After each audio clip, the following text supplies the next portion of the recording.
Total Smith here. Make sure y'all subscribe to my boy Downtown Deuce ASAP. Come on, man. Destination restoration. Destination restoration.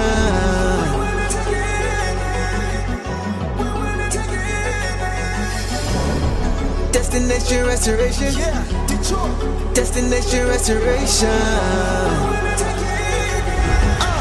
Yeah, it's our time. Can you feel the elevation? We on a mission on vacation. Time to create the separation. Championships and motivation. 313 need no explanation. Miss me with all that conversation. We ready for the confrontation. Counting down to our destination. The final destination. Together all the time together. It's us against the world, it don't get no better. We turned it around, that was the beginning. Coming for the crown, you know we winning. Time to put in the work, I'm about to go for stuff. Taking our prisoners, it's my time. Yeah, I know that it hurts. Tearing back out the church, you don't wanna see me in my prime. The mission is to ring, we're caught in everything. In the city, supporting the dream. Reaching new heights never seen, we deserve to be king. It's all or nothing, no in between. The clock is ticking and I hope you're listening. Don't touch me cause I'm sizzling. Physicality is tipping and mentality is menacing. The dog pound body's crippling. Now the clock is ticking and I hope you're listening. Don't touch me cause I'm sizzling. Physicality is tipping and mentality is menacing. The dog pound body's crippling. Feel the elevation. We on the mission on vacation. Time to create the separation. Championships and motivation. 313 need no explanation. Miss me with all that conversation. We ready for the confrontation. Counting down to our destination. The final destination.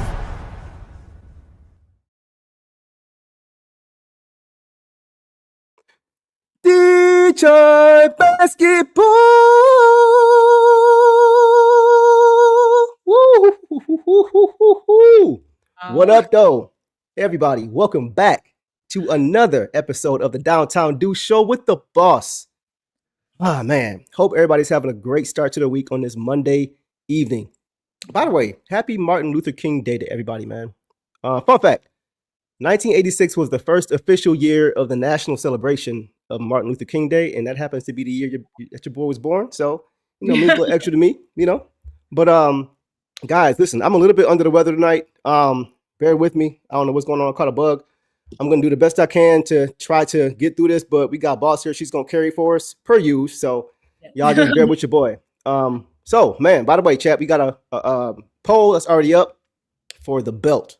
So y'all let us know who you guys think got the belt, and we will revisit that. Once again, it should be, I won't say even, but it should be pretty even, I guess you could say, because we have, once again, some great contributors from a lot of guys, boss. That's what we want to see, right? Yeah, absolutely. Yeah, man. This is great. This is a marquee matchup, man. Matchup, guys, between two of the top seeds in the Eastern Conference. By the way, shout out to you guys, man. We see y'all in the chat, man. We're going to do the best that we can to get to all of your comments, man. Y'all coming in hot. Devin says Eastern Conference Finals preview. I ain't mad at that at all. We could definitely see that for sure.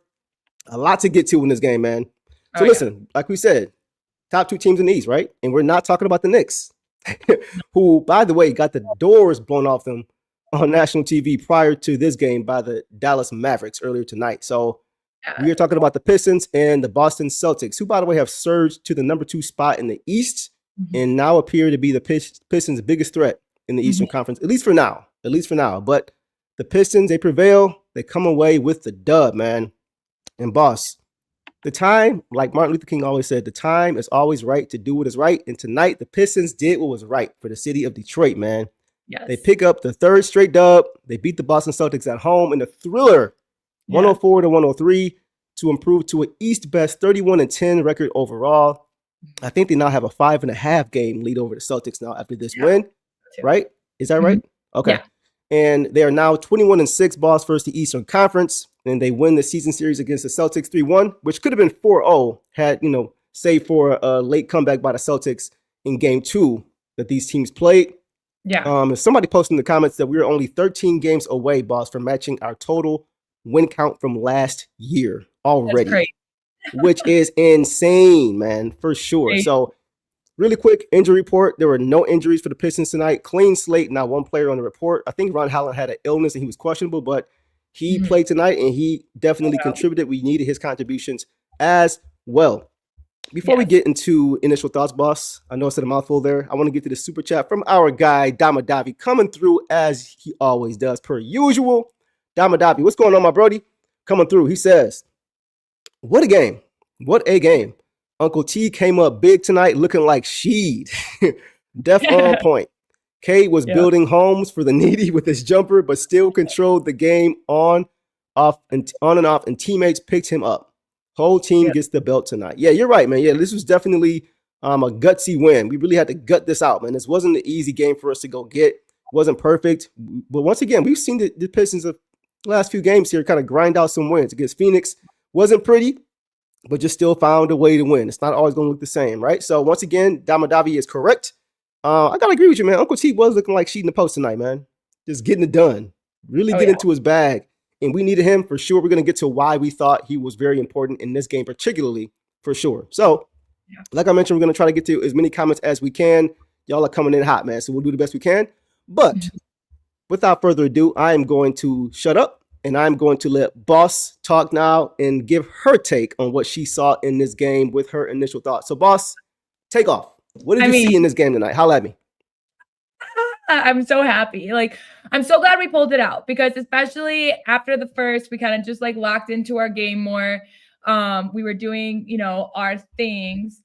Definitely a couple of things we struggled with, a couple flaws, but a lot of guys stepped up to replace that, which makes me, again, if it was an Eastern Conference Finals matchup, it makes me, feel confident that some of the guys that were a little rusty tonight would shake that off. But overall, thrilled. I have, I'm kind of up and down with what I saw, but again, overall, just extremely happy that we pulled out this win. Yeah. Just that we're number one.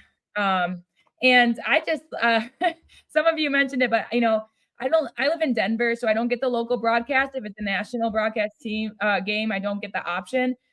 I hated it. Felt like watching a Celtics home game for bad. It was frustrating.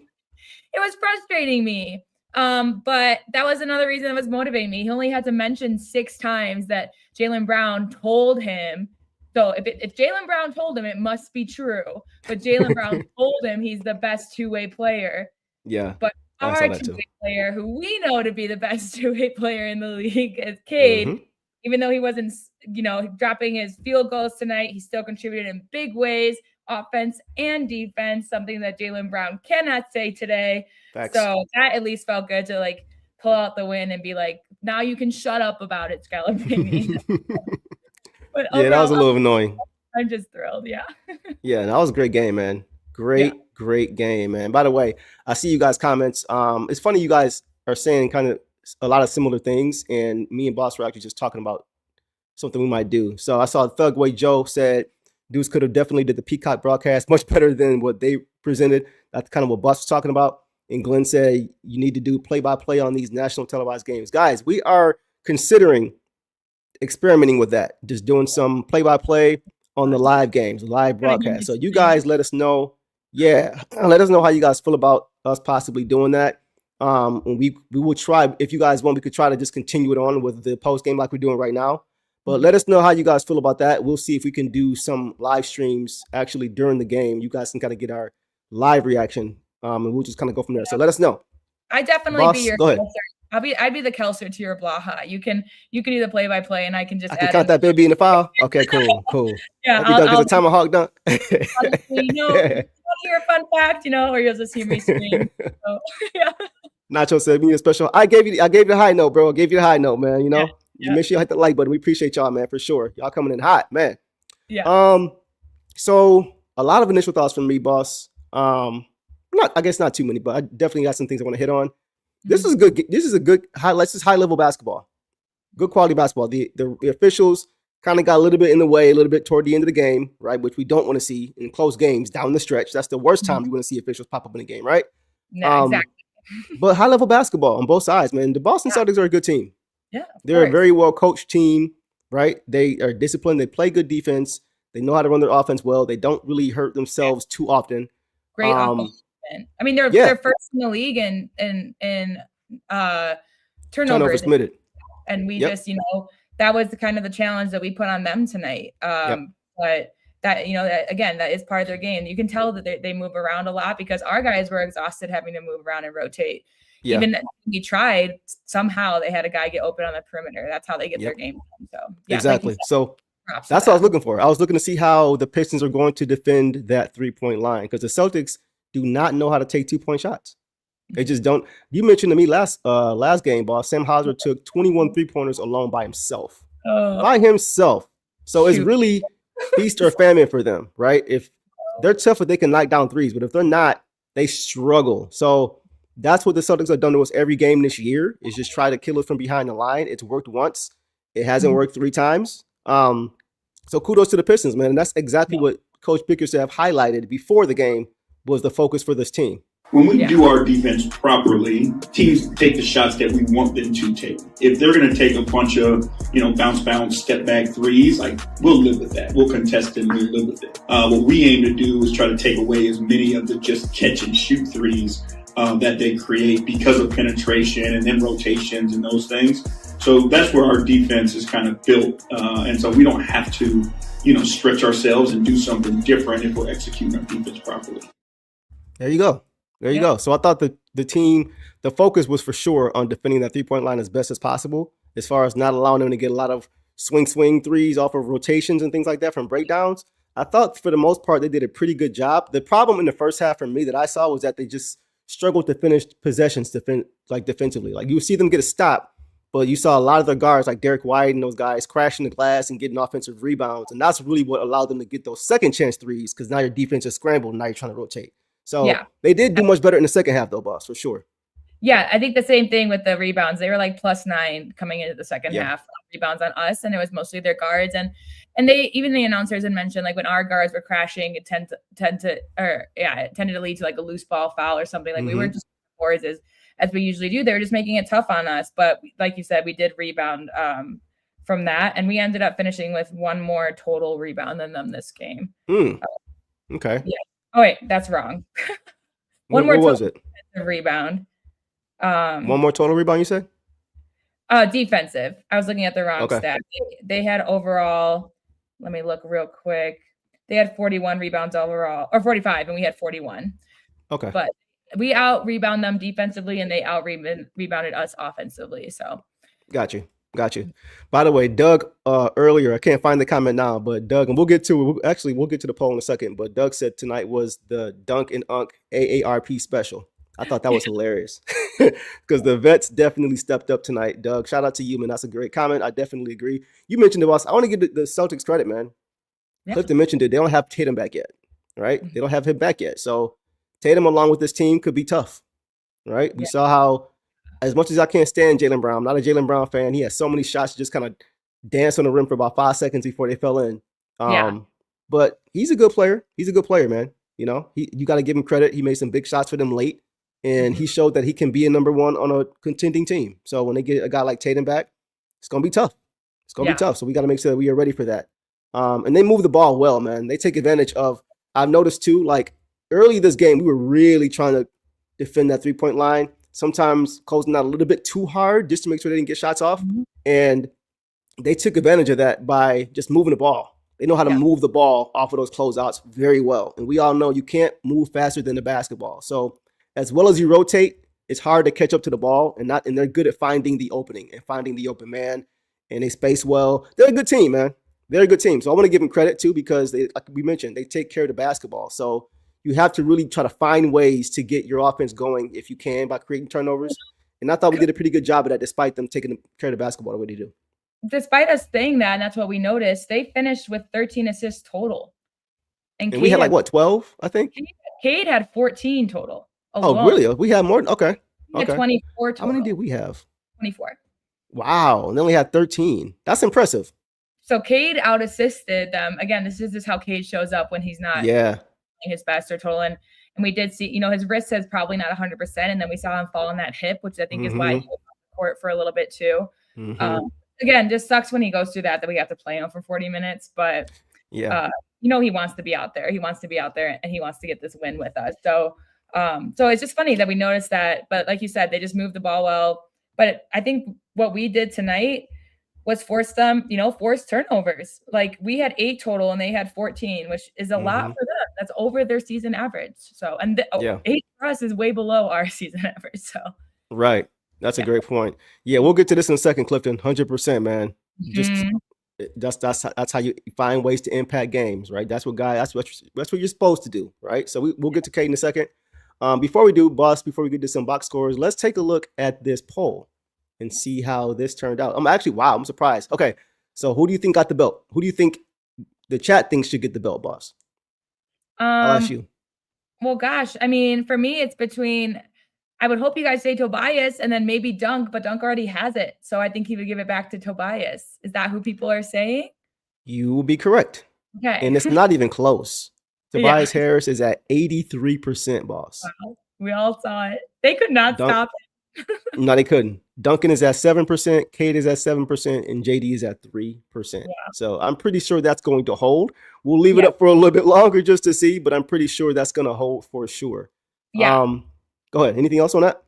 No, I mean, I have a question for you about Tobias, but we can wait till we get to him. Want to save it? Okay. Bet it up. All right, guys, let's go ahead and move it along to some box scores and break this game down a little bit more. And we are going to start with our second-time All-Star, which we'll get to a little bit later, Cade Cunningham, guys. Tonight, Cade had 16 points. He did not shoot it well. He struggled tonight shooting the ball.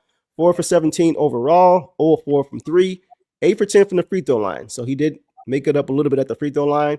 3 boards, 14 assists to 0 turnovers, 1 steal and 2 blocks for 3 stocks, and a game high 40 minutes, boss. So take off on Cade Cunningham. I mean, again, it was a little bit frustrating that he wasn't getting his shot. But I'm glad that he was getting the foul calls because he didn't get hit quite a bit. That was kind of my concern because we knew coming into this that Jaylen Brown would get to the line. It's what he does, and he does it well. So I'm glad that our guy was also able to get there. The 14 assists is just ridiculous. 1 steal and 2 blocks also is just nuts. And no turnovers. Are you kidding? Like, again, I'll go back to Scalabrine having to bring it up 6 times that Jaylen Brown is the best 2-way player. This Jaylen Brown had 2 assists and 4 turnovers. Okay, so you're a good shooter, and sometimes a guy can't get around you. I mean, he might take credit tonight. He did challenge himself to guard Cade, and Cade couldn't get a shot off. Fair. I'll give him that, I guess. But yeah, I think it's just more Cade just not feeling 100% yet. Because some of the shots were a little bit what was he from 3? 0 4 from 0 for 4. Yeah. That's where he kind of looked his worst. He got his nice fadeaways. Contributed to the line. Yeah. I mean, I can't even get over just 14 assists and 0 turnovers, man. That is against a good defense. Yeah. And some plays I wrote down for him was he had that steal on Keita under the rim in the second. To the Duncan 3. Yes. And then he chased down that loose ball that Dunk dove for. Dunk sacrificed his body for, flipped it up, which it's kind of a no-win situation. If you flip it too close, it's like a guy right there. If you flip it too far, it could lead to a breakaway for the other team. But he just trusted that someone would go in and get it. And that looked like a Caleb Williams touchdown pass. Like, let's just see right. He got there, for him. Hail Mary pass for sure. But anyways, he chased that down, got it back to Dunk for a nice 3. And then he had that insane lob to JD again, like kind of over everybody. We were like, where is he going with this?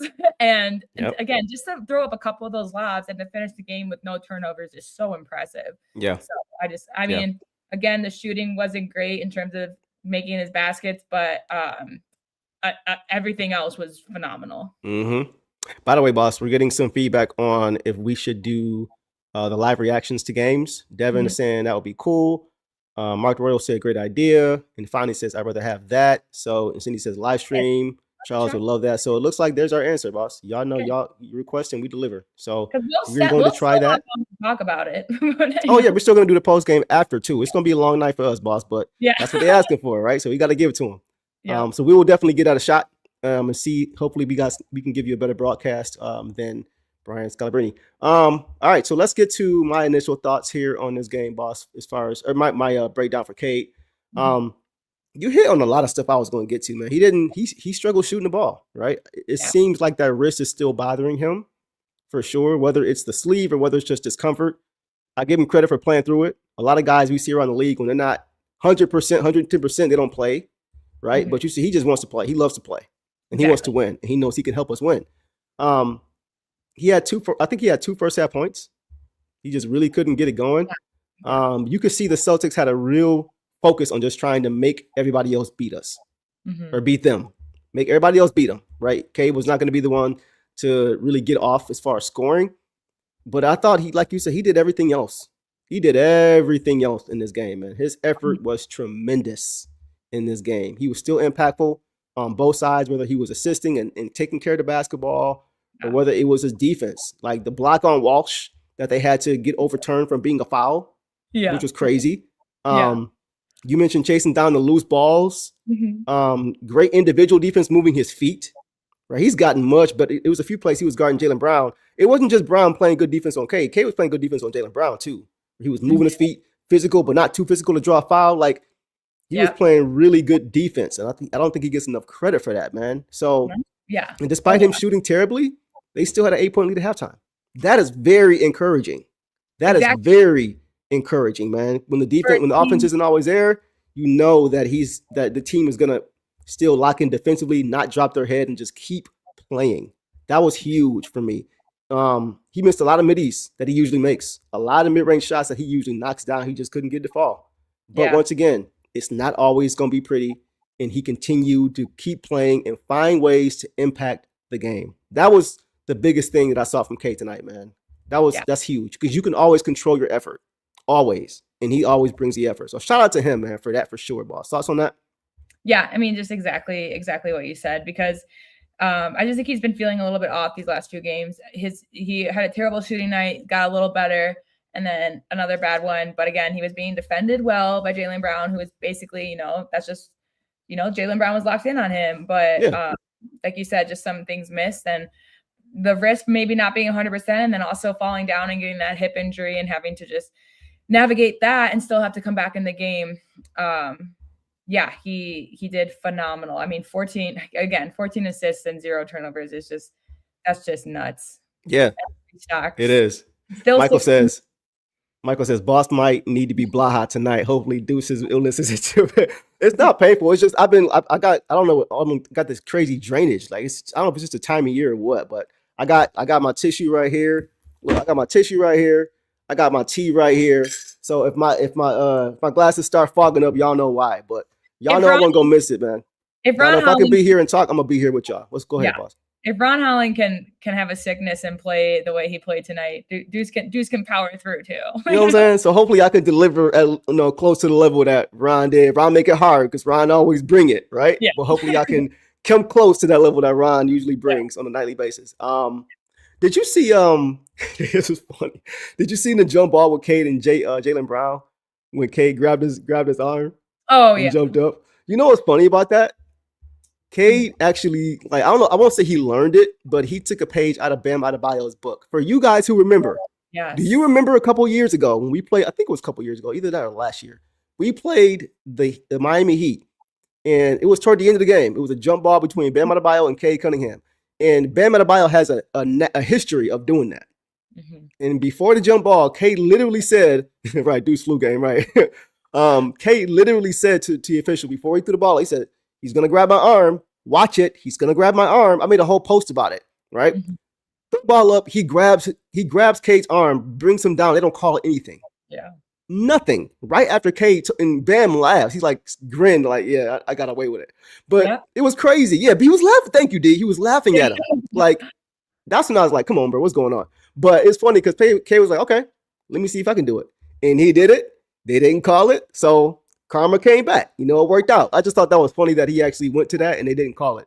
I know the announcers called hilarious it out too. But I mean, Jaylen Brown, he's a smart player with that too. I mean, that's why he grabbed Isaiah Stewart to get Isaiah Stewart a tech. He grabbed his arm. He grabbed Isaiah Stewart to get the reaction. Yes.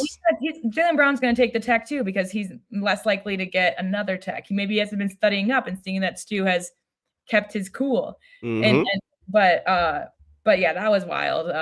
But crazy, so he's a very mental player as well. And so he can't be too mad at Cade pulling a trick out like that also. Because Cade was also trying to do that to my favorite trick from Cade is when he's bringing the ball up the court and he knows the defender's behind him and he'll make sure he either stays in front of the defender so the defender doesn't get in front of him or to like draw a foul when he goes into a shot. That's kind of Cade's trick in the game. And I'll take that over a flailing, kicking leg. I will too. Yeah. Just learn the tricks of the trade. Yeah, exactly. For sure. That's all I got on Cade, man. I thought, once again, this is 2 of the last 3 games now, I think, where he hasn't shot the ball well at all. And but he still was one of the most impactful players in the game. This isn't the end of the Cade talk because we're going to talk about his All-Star bid later. For sure. Yeah, for this game, that was good for Cade. Shout out to him for that, man. I love it. All right. We'll leave it there, guys, on Cade, and we will move on now to Duncan Robinson, boss. Tonight, Duncan Robinson finished with 15 points on 5 for 13 shooting overall, 5 for 11 for 3, 4 rebounds, 2 assists, 1 steal, and a block. 1 steal and a block, 2 stocks for Duncan Robinson. Wow. It's the second straight game he's had a block, which is impressive for him. In 32 minutes, boss, take off. I also want to say that Duncan Robinson only had 2 fouls and he had no turnovers. This is the guy that was targeted by the Celtics. This is the guy that they wanted, Jaylen Brown to switch on because they thought they could target him. And that's why he was so hyped when he forced a Jaylen Brown turnover. Right. Jaylen was just down there yelling. I hate it. I hate when they just start yelling and just keep yelling. And then they don't hear a whistle, so they stop. But he dribbled off his foot. I was actually kind of surprised that he took 11 threes. It felt like less. Yeah. It felt like he was more like a little bit more efficient tonight. But 5 threes, like he's been on a heater lately. Like I think he's either 19 of 29 or 20 of 30 in the last. Yeah, he was 17 of 27 at some point, and he had a few more. Yeah, you're right. Yes. I think right after the half they said that. So that's incredible. And against a team like the Celtics, that's what we need. That's when we need him to step up. Right. So I appreciate that so much from him. Yeah. In the second quarter, he got pushed down. I forgot who it was by. Pritchard maybe. Got pushed down, or maybe Derek White. It was a no call. So then he went and he saved the ball to Cade and then banked a 3. Yeah. Like he was just fired up. Forced the Brown turnover after the switch. And then his block was also on Jaylen Brown in the 4th. Yep. So he just was like, fine, if you're going to switch on me, I'm still going to do it. So to me, he just really, again, answered the call tonight as our primary 3 guy who we need to shoot well when we're facing a team that is a perimeter shooting team. Right. Really kept us in it. So that I appreciate from him. And he would be, if he didn't already have the belt, because Tobias gave it to him, and I'm sure he's giving it back to Tobias tonight. Playing hot potato with it. Love it. He would be a huge, he would be obviously a candidate. So a lot of candidates. Yes. A lot of candidates. We'll get to those for sure. Yeah, I thought Duncan played great, man. I thought he played great. And this is a few games in a row now. I feel like I'm saying this is probably, I think this is the most consistent stretch of games where I'm like, yeah, Duncan played really well. Yes. Right. Not as much hot and cold as like it was earlier. He's really just leveled out, water kind of meeting its level, and he's really just playing consistent basketball. He shot the ball well, but what I liked about him tonight too is that he did a good job putting the ball on the floor and being the creator, man. Yeah. Right. Just putting the ball on the floor, getting 2 feet in the paint, and making the defense choose. You're gonna give me the floater. You're gonna give the lob. And he had a nice lob for JD for an and 1 finish. Nice pass, on time, on target. And with his effort, man, his play in the second quarter where he had that, you mentioned it, the chase down outlet pass that was headed out of bounds, just threw it over his head, just to give his guys a chance. Right? And Cade, the thing I like too is that Cade went and got that ball. He went and chased it down. And the beauty in that is that once Duncan realized that we still had the ball, he immediately relocated. Yep. He didn't stand there. He immediately ran to the corner. And Cade knew he was there the whole time. Duncan's coming this way. Cade is looking this way. He knows he's over there. He just wait for him to get there. As soon as he gets there, There you go. Yeah. That was beautiful. Great effort from both of those guys. For Cade to pursue the basketball and to find him, and for Duncan to catch it, save it, and then relocate, and then knock down the 3-ball. Yeah, That's just great effort. Yeah, great hustle, right? It's just great hustle. Those are the plays that win you games. Right? Well, those are the momentum shifting plays that can win you games. Take off, boss. And the way that they play, the Boston Celtics play perimeter offense, they do not have that perimeter defense. Duncan was open for most of these threes. Yeah. That's crazy. It's like true. you know what you can use as a weapon, and you just assume other teams can't do that. Mm-hmm. So that's the thing. I see a lot of you guys talking about trades and stuff. Probably won't have time to get to that tonight, but another shooter, a reliable behind the arc shooter, could do damage. Especially this is a team that we see because they can do that on offense, but we can defend that on defense. They can't. They weren't able to. Tobias, that's kind of surprising because they have like perimeter defenders, Derek White's and. Why are they falling asleep? Why is Duncan wide open in the corner multiple times? Why is Tobias Harris open in the corner multiple times? Even Ron was able to get up a 3. And I know that that's more just like, we'll just let him do his thing. But he can also hit them. He can. So, his rattled out. You know what I mean? Exactly. Yeah. So that would just be just another, that would be a weakness I would put on the Celtics for if they meet us again in the postseason. Yeah. Defend the perimeter just as much as you utilize the perimeter on your end. 100%, man. I love what I saw from Duncan, man. We saw in the second half, they tried to make an adjustment by trying to hunt out Duncan. They just kept trying to get that switch on Jaylen Brown. Mm-hmm. And I don't think it was glaring. I thought Duncan did about as good as he could, and anybody could on Jaylen Brown, when he's getting the whistle the way he is at times. We saw the Pistons early. They tried to help out. They tried to hedge. They tried to help out on him because I think the last couple of times when we played them, when they did that, Duncan wasn't able to play defensively as well as he did tonight. It seems like he's kind of improved a little bit from the last time we've seen him. It's fired up. He's fired up. He's had the passion the last few games. He got a tech again tonight. I think this is 2 games in a row. He's gotten a technical foul because it's something about, and just like how JB had talked about last year, how he didn't realize that there was like a limit on text. I think when you come to Detroit, you realize that they don't get the benefit of the doubt like other teams. Right. Cade is I agree. Star, obviously, but he's not getting start treatment. He's not getting Luka treatment. He's not getting Giannis treatment. Like he's not getting these treatments. And yes, tonight he got to the line, thank God, because that's what gave him his offense, his scoring at least. But I think we can all see it that it's just not. It's not easy. It's not a given. It's not a given that our guys are just going to get the benefit of the doubt. In fact, it's kind of a couple games now, I've been shocked by us getting the benefit of the doubt. Sometimes I'm like, wow, they actually let us have that. That's crazy. Yeah, man. And like, I think that the last thing that I'll say about Duncan, boss, I thought he did a good job rebounding. Yes. As far as just boxing out. Yeah, he had little guys like Pritchard on him. It's like, you're just taller. That's, on one of them, he boxed him out and just kind of put his hand out there and just grabbed the rebound and brought it in, right? Yes. Yep. So just he did a little bit of everything tonight too. Kind of the things he played some great team ball. Yeah, kind of the things that we've talked about how Sass might be a disadvantage is kind of like Pritchard, because Pritchard obviously, guys, is a good player. He was 6th man of the year, like he can shoot it. But then you see guys back him down on defense. You see guys rebound over him. That's the plus minus I think that we also consider with guys like Sass being on the floor. This is interesting. Camille says we needed to make a trade. This 3-point performance is really hurting us. We went 6 for 24, excluding Duncan. That's interesting. Once again, we're going to get to some things later that we think can help remedy that. I think a lot of you guys are already saying it. Yeah. And I think this is part of it too. We have to have a conversation about our offense when Cade is on the bench. So we will get to that as well.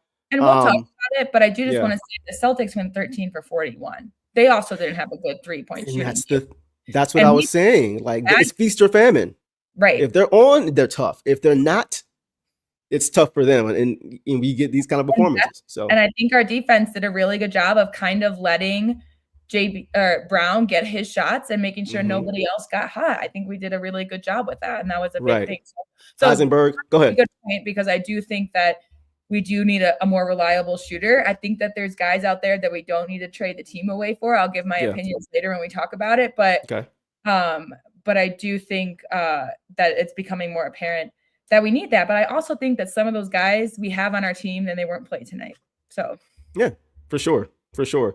Heisenberg, I agree, bro. Yeah, I love how Cade rewarded Duncan for that crazy save. That's how that's a great point guard, though. Like just keeping guys engaged. That kind of thing, when he gets an open three after that effort, not that he's not going to give effort, but he's going to want to give it even more, knowing he's going to be rewarded when he makes that kind of a play. Yeah. It'd have been disheartening for him had he made that save, Cade wouldn't got it, Duncan flies to the corner, and he doesn't get the pass wide open. That's disheartening.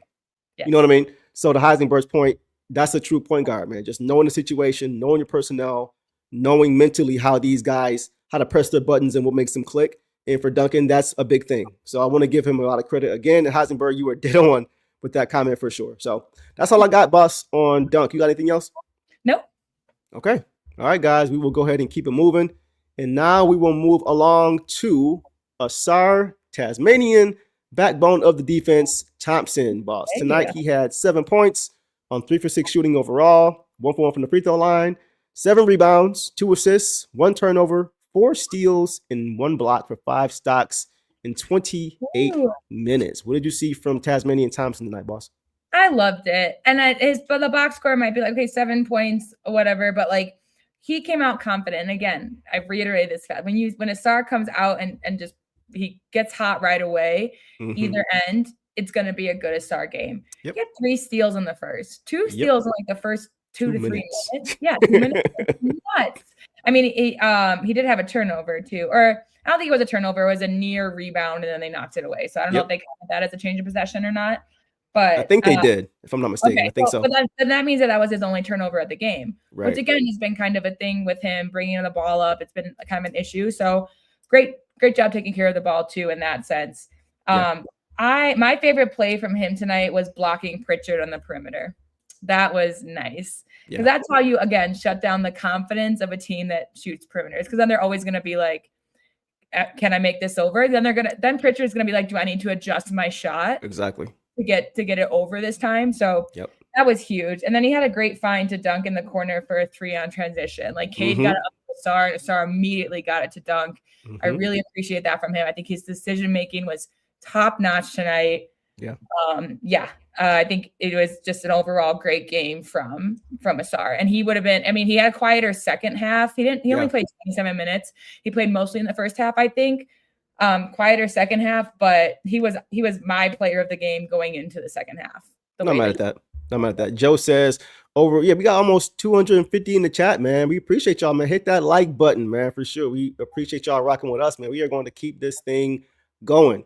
Boss, as far as what I saw, man, I know I gave him the nickname Tasmanian Thompson. I felt like he was exactly that, especially in the first half, in a good way. Sometimes it's a little mixed bag, chaos all over the floor, but tonight it was definitely more good than bad. To quote once again, Sinners, oh, he picked poor Robin clean. He picked poor Robin clean. He had a couple strips. He picked of who was this? Whose pocket did he pick? It was a few guys. I can't remember exactly who, but he had some nice steals quickly. Like you mentioned, I think he had 3 in the first 5 minutes. I think they did count that third one. He grabbed one out of the air. Yeah, right. He had some picks, like you said, and then he also was just getting in passing lanes. So yeah.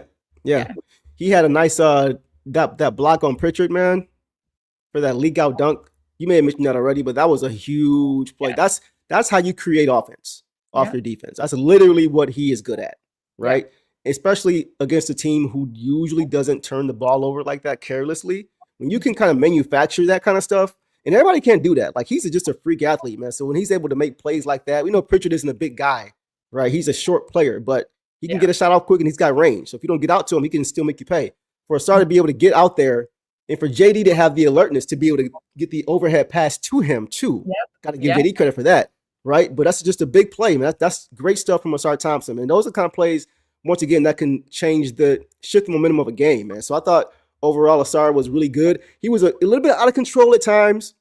We talked about it before. He's better as a finisher than he is a creator, putting the ball on the floor. Sometimes he struggles, but I like the aggression. I like the aggression. And it is more controlled. Even though he's not always finishing there, he had a few that just kind of just rattled, hung in the rim for a second and just wouldn't fall. Like nice spin move and just couldn't get it to fall. But I do like the aggression. Like and when he catches the ball, boss, even though he's not stretching the floor, he's not hesitating when he catches the basketball. He's catching it and going. He's either catching it and moving or catching it and just diving to the hoop. Yeah. Just aggressive instead of just catching it and giving the defense a chance to set. And he wasn't doing that. It was all aggression. So I thought that was really good too. And lastly, his activity on the boards, man. Yeah. On both sides of the basketball, he was attacking that basketball. He did a great job of finishing possessions. He was one of the few early that was going and just getting the basketball, finishing the possession. Yep. And on the offensive glass, he had to have at least 4 or 5 tap outs to keep the ball alive. Him and Stu were all over the glass, just tapping the ball out, just playing big in the paint, and using that athleticism, using that bounce, that vertical that he had, just to get up there and keep plays alive. He did a really good job of that. I thought he did a really good job of that. I know I said lastly already, but I have one more thing. The last thing, because he did a lot of good stuff, man. Right. His ball pressure on the inbound. I love his ball pressure. After Piston score, his ball pressure, he's right up on the ball.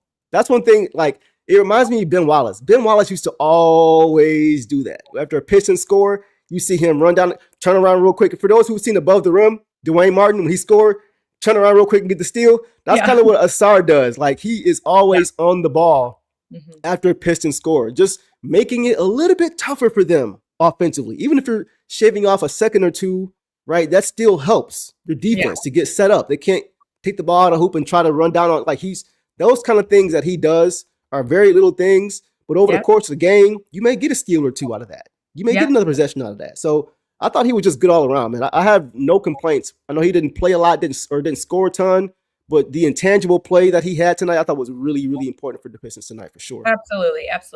And I have nothing more. I just want to get to a couple of super chats. This one from Doug. Boss, do you think the game is ref like the playoffs? No, I don't. You don't think so? No, I think that in the playoffs, you get to play out the last 5 minutes. I think the announcers seemed like the refs are trying to keep it under control, which frustrated me because, again, like, the tech on Stu was Jaylen Brown's fault. Like, okay, I guess we can keep. So I think that they were consistent enough until the last 5 minutes, and it was kind of just both ways. Like, well, why are we calling this now? Why is this happening now? So I think in the playoffs, they typically will call things earlier and then stop calling stuff. Yeah.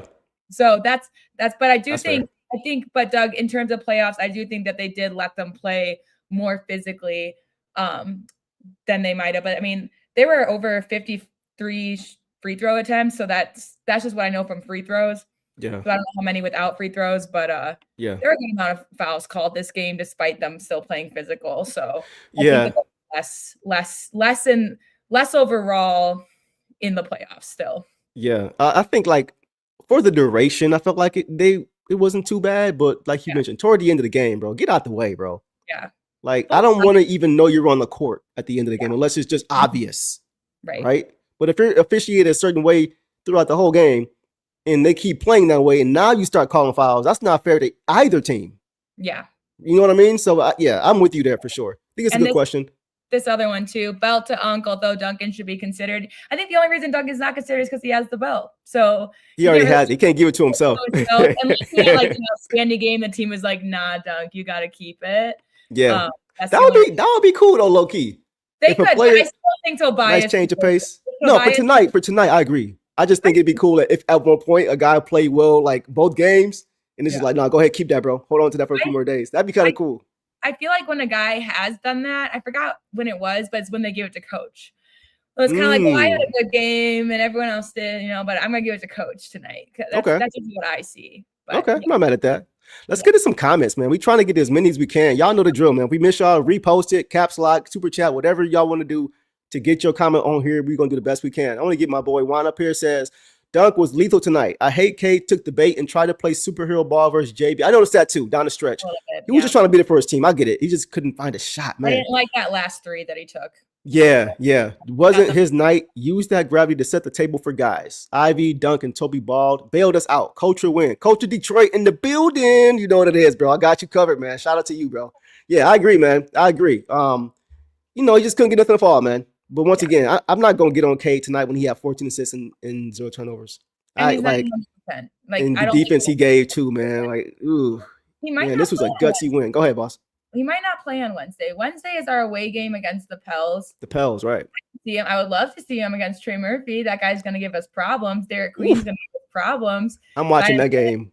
Tuned into that game. I have to go live for that game, low key. I know, but I can see. We'll be too excited. We can't show our fandom for the Pels either. It'll be like, oh.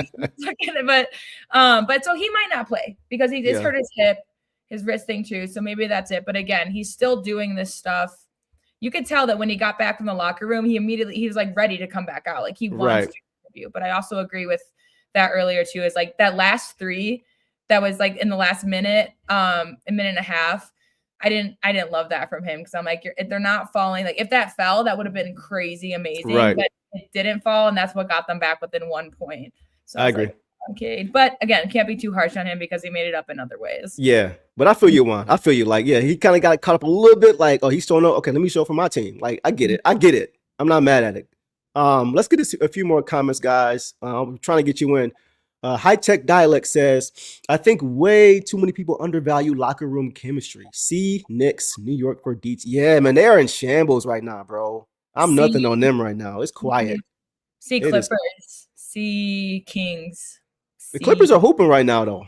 Yeah, but because of bad team chemistry in the beginning, they didn't. Early in the season? Okay. I don't know if Chris Paul was the problem, but stuff like that, you know. It seemed like, I mean, it's like since then they've been really balling, right? Ever since then? Okay, I got you. As much as I want to be like on Chris's side, it's hard to be.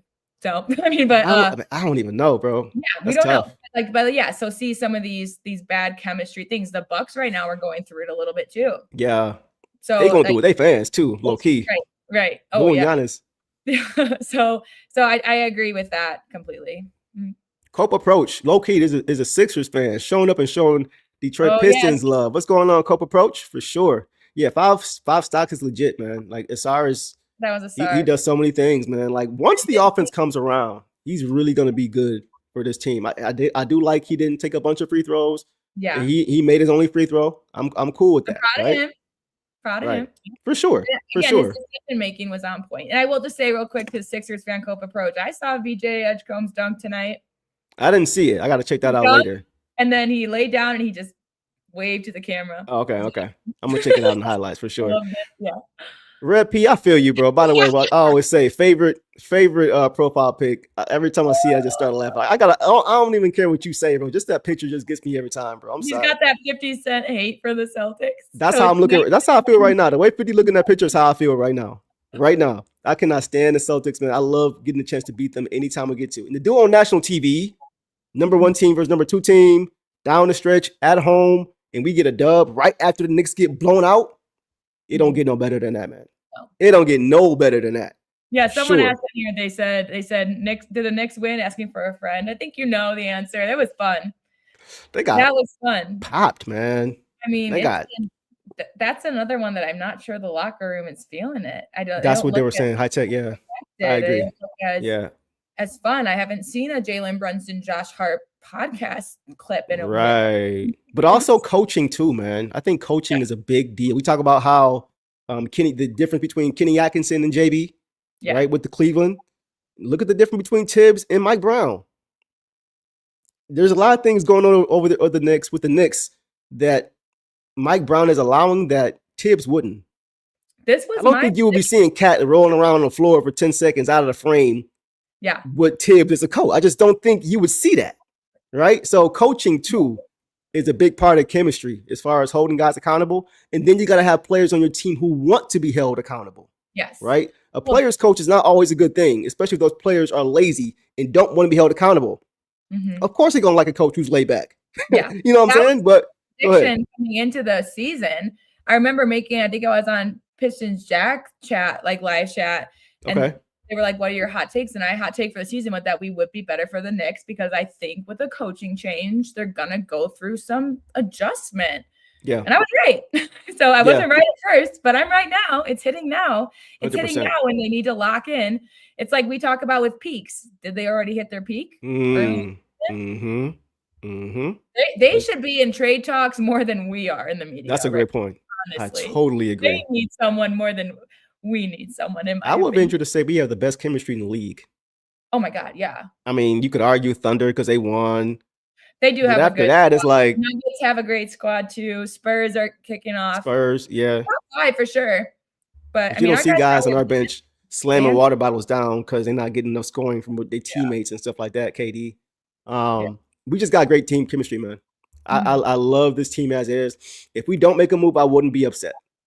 I'm not saying we shouldn't, but I wouldn't be mad because once again, you get to see what you can do, how far this team can go as is, and then you can see what you need, right? We haven't seen this team go through a playoff run yet. For me, we do have the trade exception, and there's some players listed that Najee Marshall, Royce O'Neal, Najee's nice. DiVincenzo. These are guys that we can bring on for very cheap that can help us finish the season, and then we readjust because there is the risk that we do, lose chemistry, whether that's who we add on or who we take away. Yeah. That comes with our chemistry. So that's kind of where I'm at, is like a small, impactful move for now. Mm-hmm. Okay. I'm not mad at that. We'll revisit that later. I'm at or none. Or everything. Or none. Sure. Right. We talked about, like Cato says, Trey Murphy is Brandon Ingram with a 3-ball and more athletic. But we'll leave that there. All right. Let's go ahead and move on, boss. We talked about Ausar. Great game from Ausar Thompson, man. Don't want to overlook that. Don't want to get lost with that because I thought he played a really good game despite not having a ton of points. Just great impact overall in this game. All right. Let's keep it moving, guys. And let's go to who you guys think and who I think and who boss thinks should get the belt tonight. Uncle T, man. Tobias Harris. Toby in the building. Finished tonight, guys, with 25 points. That is a team high. 25 points. On 11 for 20 shooting overall, 3 for 8 from 3, 3 boards, 1 assist, 1 turnover, and a block for Uncle T. Okay, get up there in 35 minutes. Take off. What did you see tonight from Uncle T, man? What didn't you see tonight from Uncle T? I know, 1 turnover also. I mean, my biggest note for him is Boston can't stop him. Yes. They could not stop him. It actually shocked me that they just never picked up on maybe doubling him when he's starting to back down. Right. It's like, let's just see what happens. Wild to me because he was making every single one of them. I mean, 11 from 20 is fantastic. And 8 of those were threes, which means that he was 8 of 11 from 2 points. Right.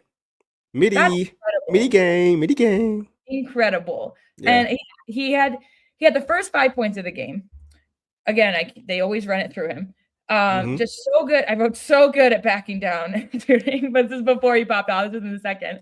He had that stutter step basket to maintain the 5-point lead. That was when our spacing was off. That was like one weird thing in the first. I was like, our offensive spacing is a mess right now, but he got it done. And my question to you, which you can answer when you go into your notes, is were you surprised as someone who has critiqued Tobias' defensive ability? Were you surprised that in the final moments he was assigned to Jaylen Brown? Yes. Okay. I was. I'll let you finish, but you want me to go into it now? I can get into it now unless you want me to wait. I'll just say he took not only the final moments of that, but he took on Jaylen Brown a lot in this game. Yeah. I noticed him on Jaylen Brown a lot. And again, to only have 2 fouls and stuff. But because I would say I was surprised too, but I also wasn't. I think he was just in his element. He was feeling himself. Something about him matching up with Jaylen Brown, JB Bickerstaff understood it. I think he did a great job of staying in front of him. But yeah, I was curious because I was like, I wonder how Deuce feels about this. So. Listen, I was impressed. I was impressed because one thing I was a little bit concerned with was just his lateral speed, being able to stay in front. But he got up for that matchup, man. I was like, especially in the last possession, when you have a chance to sub and get your defensive guys in there, I'm like, where's Javonte Green? Right. That's who I was looking for to come in the game, right? To end the game, because he's not quite as tall as Tobias, but he's more nimble. He's more quick on his feet. And he's probably just as strong, if not close to he's strong enough for JB to guard JB for sure, right? Wider than Brown. He's a very wide guy. He's wide, right? He's hard to get around. So that's who I wanted to see. I was a little bit concerned, like, like I don't know about this one, but he played good. He played as well as you could in those last few possessions, especially the last possession without fouling, hand up right there in his face. I was very impressed with his defense on those last few plays, along with what he gave us offensively, man. I can't even really be mad at him. And like he was great. He was great. He did it on both ends. But here's what I'll say about Tobias. Mm-hmm. I think one reason why he was good off. I know we got some fast break buckets, right? We would go 14 points off turnovers, I think. But I thought he was big tonight, and we talked about this before, boss. Style of play is important, right? The Pistons love to get out and run. You guys know that's their bread and butter. That's what I've said. I want to see them do more than anything. That's what they said they want to do more than anything. When you got a team like the Celtics who like to at times try to slow you down, right? You definitely need somebody to, when you're taking the ball out of the hoop offensively, when you got to play in the half court, you got to have a guy like Tobias Harris. Exactly. Because he's the best half court scorer on this team. Period. Agreed. Right? So that was why he was so important, because we saw when the game slowed down, he was able to over and over and over again routinely get to his spot, punish small defenders, and even guys who weren't smaller than him. Just be able to just rise up, spin out of the post and just get a shot up. And he was flowing. So I think that's why he played so well, is because the style of play suited his style of play. I said it before, like we saw it again tonight. On the break, if there's any resistance at the rim, he's going to struggle to finish. We saw it again tonight. He had one fast break play where he caught the ball. He just couldn't get any lift. He just couldn't get off the ground. Running. I mean, they were going fast. Even I was like, this is kind of our sloppy transition. Like that's when I'm like, where's Ron? Ron should be throwing that to the basket. That's not a Tobias thing. But like you said, yeah, exactly. Like the style of play, the half court. And I think that you said it perfect. Like he was just in a flow tonight. He was backing down Pritchard. He was backing down Cade. He was backing down anyone. And he knew he could turn around and get it. And that's why it just boggles my mind, because it's like I can't believe that there was no one behind him to stop that fadeaway turnaround jumper. That's how he made his score. 8 of 11. Were those. So that was impressive, man. I don't think they expected him to get off the way he did. I really don't, because at some point you thought they would have sent a double, because it's not we have a ton of 3-point shooters. They just refused to double, and he just kept making a pay over and over again. So I just think the style of play in this game against a team who normally takes care of the basketball, who forces you at times to have to play in the half court, especially in the playoffs, that's going to happen at times too, right? When teams make adjustments, they figure out ways to not get turned over, they make adjustments, and the game slows down. It's good to have a guy like Tobias here. You can just dump the ball down to, find a mismatch, get him to a spot, and in the mid-range, he's money, man. He's very consistent. And he's probably the only guy on our team who can do that consistently. It kind of gives me like Corliss Williamson vibes. When Corliss was here, you could dump the ball down to him and he'll just go get you a bucket. That's a lot of what we're seeing from Corliss Williamson. Wasn't a freak athlete. He wasn't jumping out of the gym. He just knew how to use his body. He had great footwork. He knew how to get to a spot and put the ball in the hoop. And that's a lot of what Tobias Harris is doing for us right now. So I give him a lot of credit. I give him a lot of credit, man, for sure. Big Nasty, Will, you know what it is. Big Nasty, man, for sure. 6th man of the year. Big Nasty, by the way. Keep that in mind. But yeah, Tobias was great, man. Absolutely incredible. Go ahead, Ty. Go ahead, boss. Yeah, I mean, I have nothing more to say about him. More so that I was going to compare him to like how we always talk about Javonte Green's consistency on defense. Tobias has been our consistent scorer. I mean, he's a consistent, for me, 14-point player a game. Agreed. Isn't he at 13 this year? I think, we talked about it. Actually 13.4 because we were guessing. You said 12.9, being all detailed. Like, 13, but so when he can pop off on nights like tonight, when Cade is, this is all we ask of our team. You know, this is the whole point of like having other scores, like to help Cade when he's not doing well. And then like we saw tonight, like Jalen Brown, Pritchard ended up getting 17 points, but that was the second most. Like Jalen Brown was popping off, but no one else was contributing. Right. Well, Cade wasn't getting his baskets, but he was contributing, and then he could rely on multiple guys, Dunk, Tobias, to contribute. So yeah, I agree. Let's get to this super chat from Guru0509. It says Pistons fan in New York City since 2001. OG. They sat here and gonna hate me. They sat here and gonna hate me tomorrow at work. No moves until after the playoffs. Let them cook. Detroit basketball. Yeah, Guru, I agree. That's kind of where I'm at. Like, if we don't make any moves, I'm not mad. No. First of all, because we're doing what Trajan Langdon said he was going to do, right? Which is give these guys time. But second of all, I kind of want to just see what we can do with this team. Right. I feel like they kind of earned that.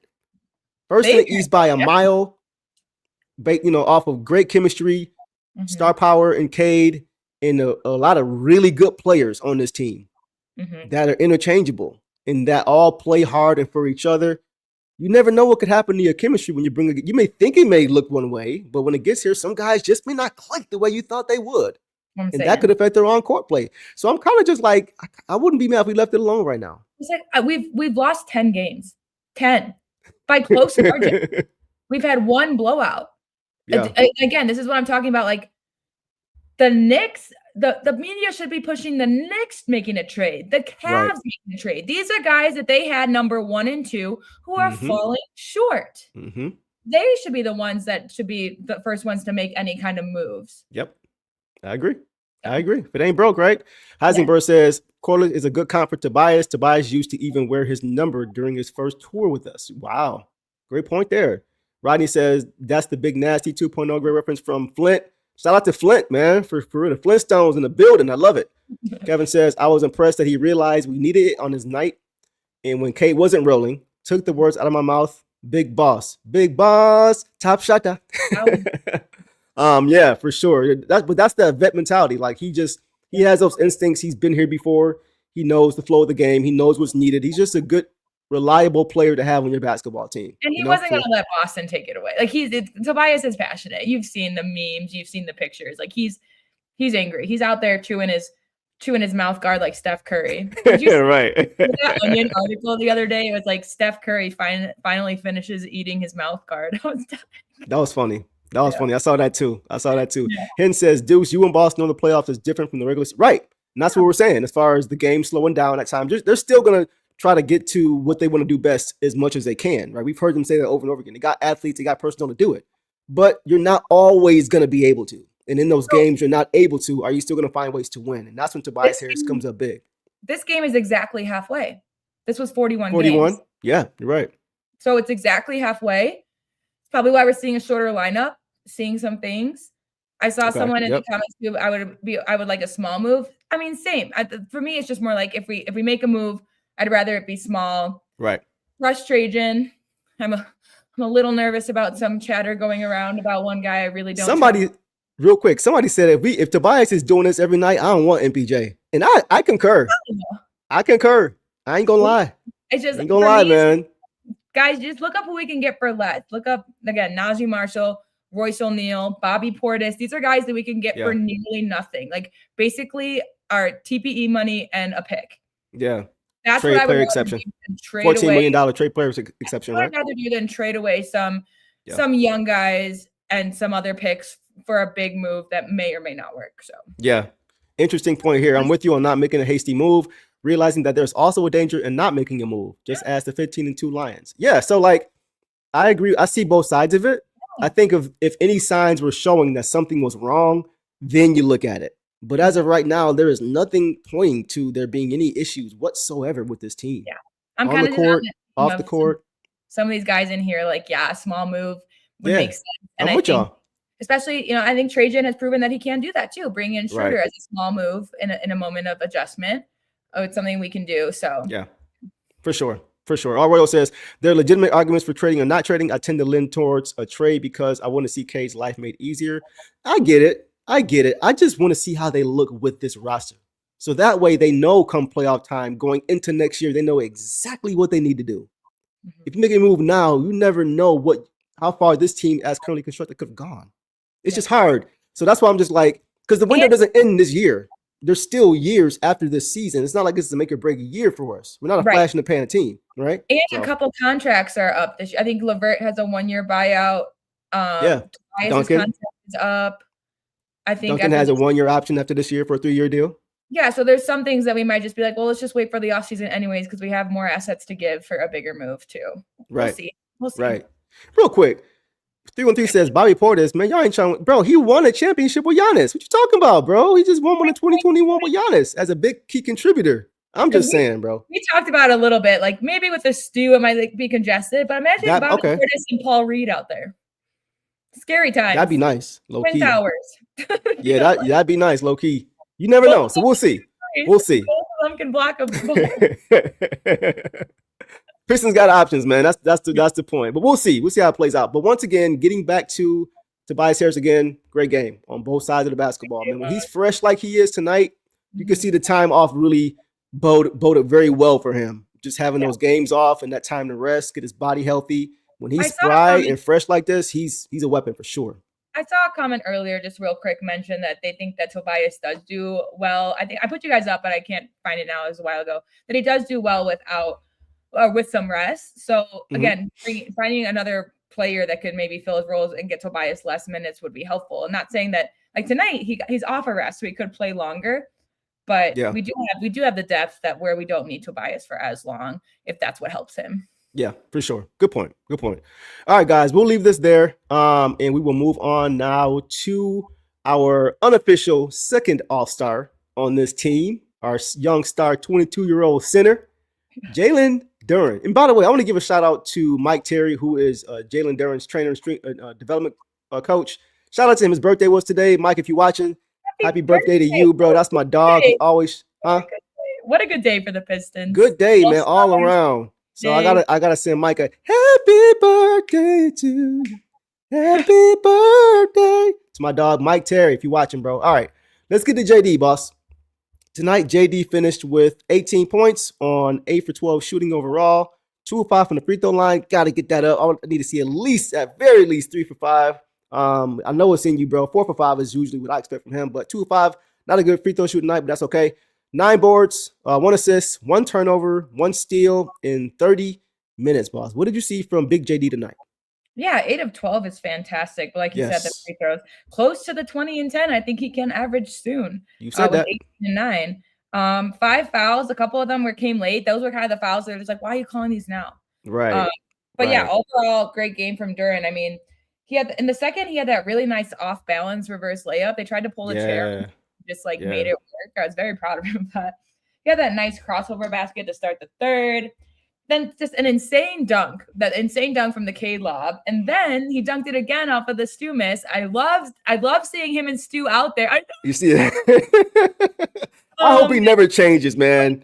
Him and BJ, I hope he never changes. Like they need, because both of those were great reactions. The wave to the camera on the ground, and then doing the craziness there. So I mean, no complaints about JD other than just making the free throws, but he always just makes up for it in other ways. Yeah, that's just me being nitpicky.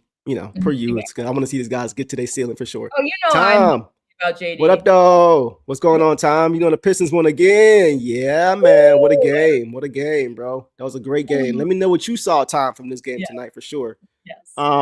Yes. So like for me, boss, I felt like watching this game. JD kind of told the NBA, my dog Cade is an all-star, but don't forget about me. Don't forget about your boy. You know what I mean? I want to go to LA too. That's kind of how I felt watching JD, man. He was great on both sides. Both sides, man. Contesting at the rim, just being a presence in the paint. He's gotten so much better as a defender, man. I mean, defending without fouling. He should be the announcer said, sorry to interrupt, but that he should be considered for most improved from the leap that he's made. Yeah. I mean, like it's for where he was from the start of last year when he called himself out for playing soft to where he is now is a totally different player. But once again, that's why you don't give up on your young stars. He's 22. He was 21 last year when people were saying to trade him. And I was like, y'all lost your minds. Like, y'all have lost your minds. Please go find it. Like, Can you imagine if we got Jackson Hayes for him? The man who looks stoned every time he's on the court and doesn't try to get better. That's what we said. Imagine him in on a slam cover with different any other colors than red, white, and blue. Imagine that. You'd be sick. So that's why you don't have a knee-jerk react. That's why we're not GMs. That's why Trajan Landon wanted to give these guys time under a coach who can help them develop, which is what JD said. JB is the first coach to one-on-one get with him and develop him, right? All these things are important. Yeah. So that's why you don't make a move like that. But JD was great. And offensively, man, he was great offensively too, man. Just great screening, diving hard to the rim and getting rewarded with those lobs, with those pitch perfect passes from Cade. His Cade is a quarterback out there, man, because he puts it to where you can grab it, but to where you can extend to. It's not right here. He puts it here so you can go get a highlight from it. sometimes I'm like, where is this going? It's happened a few times.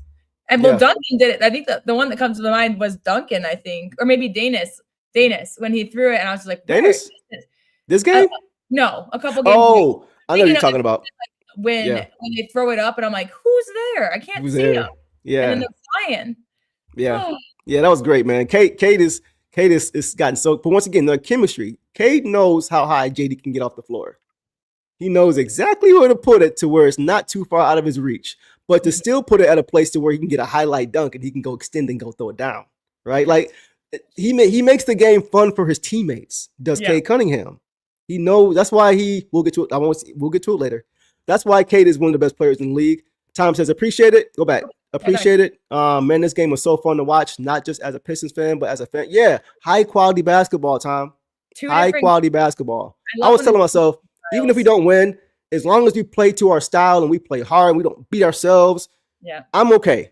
Yeah. This is the number 2 team in the East. I'm okay. But for us to get a dub, like Tom says, it's just high quality basketball, man. And lastly on JD, Celtics bigs cannot mess with him. Cade and Garza, them guys cannot, like most bigs in the league can't. They can't deal with him, man. It's like Ayton with the Lakers. Like, if it's against the right opponent, Ayton's an asset. And that's how I feel about Cade. If it's against the right opponent, Cade is an asset. Yeah. Cade and Garza, man, they're not strong enough, not athletic enough. Nope. They can't keep him off the boards. They just can't. He's a load, man. So unless you have that unique combination of strength and athleticism, it's gonna be a long night for you. And that's what it was tonight. Garza's not strong enough. He's not athletic enough. Cade is not big, and he's not like. And JD just made him pay over and over. They were grabbing him. Jaylen Brown pushes him out of the way, and as JD is falling down, he kind of like catches Brown on his beard, and Brown starts reaching for his eye. Oh, he barely touched him. I noticed that. I was like, why are you reaching for your eye, bro? You didn't. I know you love LeBron, but LeBron loves to do the, oh no, he hit me. As he's gotten, I know. As he's gotten older, my king has done that for sure. I can't even, my brother just sent me a whole highlight reel of LeBron doing. I'm like, yeah, as he's gotten older, he has definitely done that. I can't even defend it. Bro. I can't.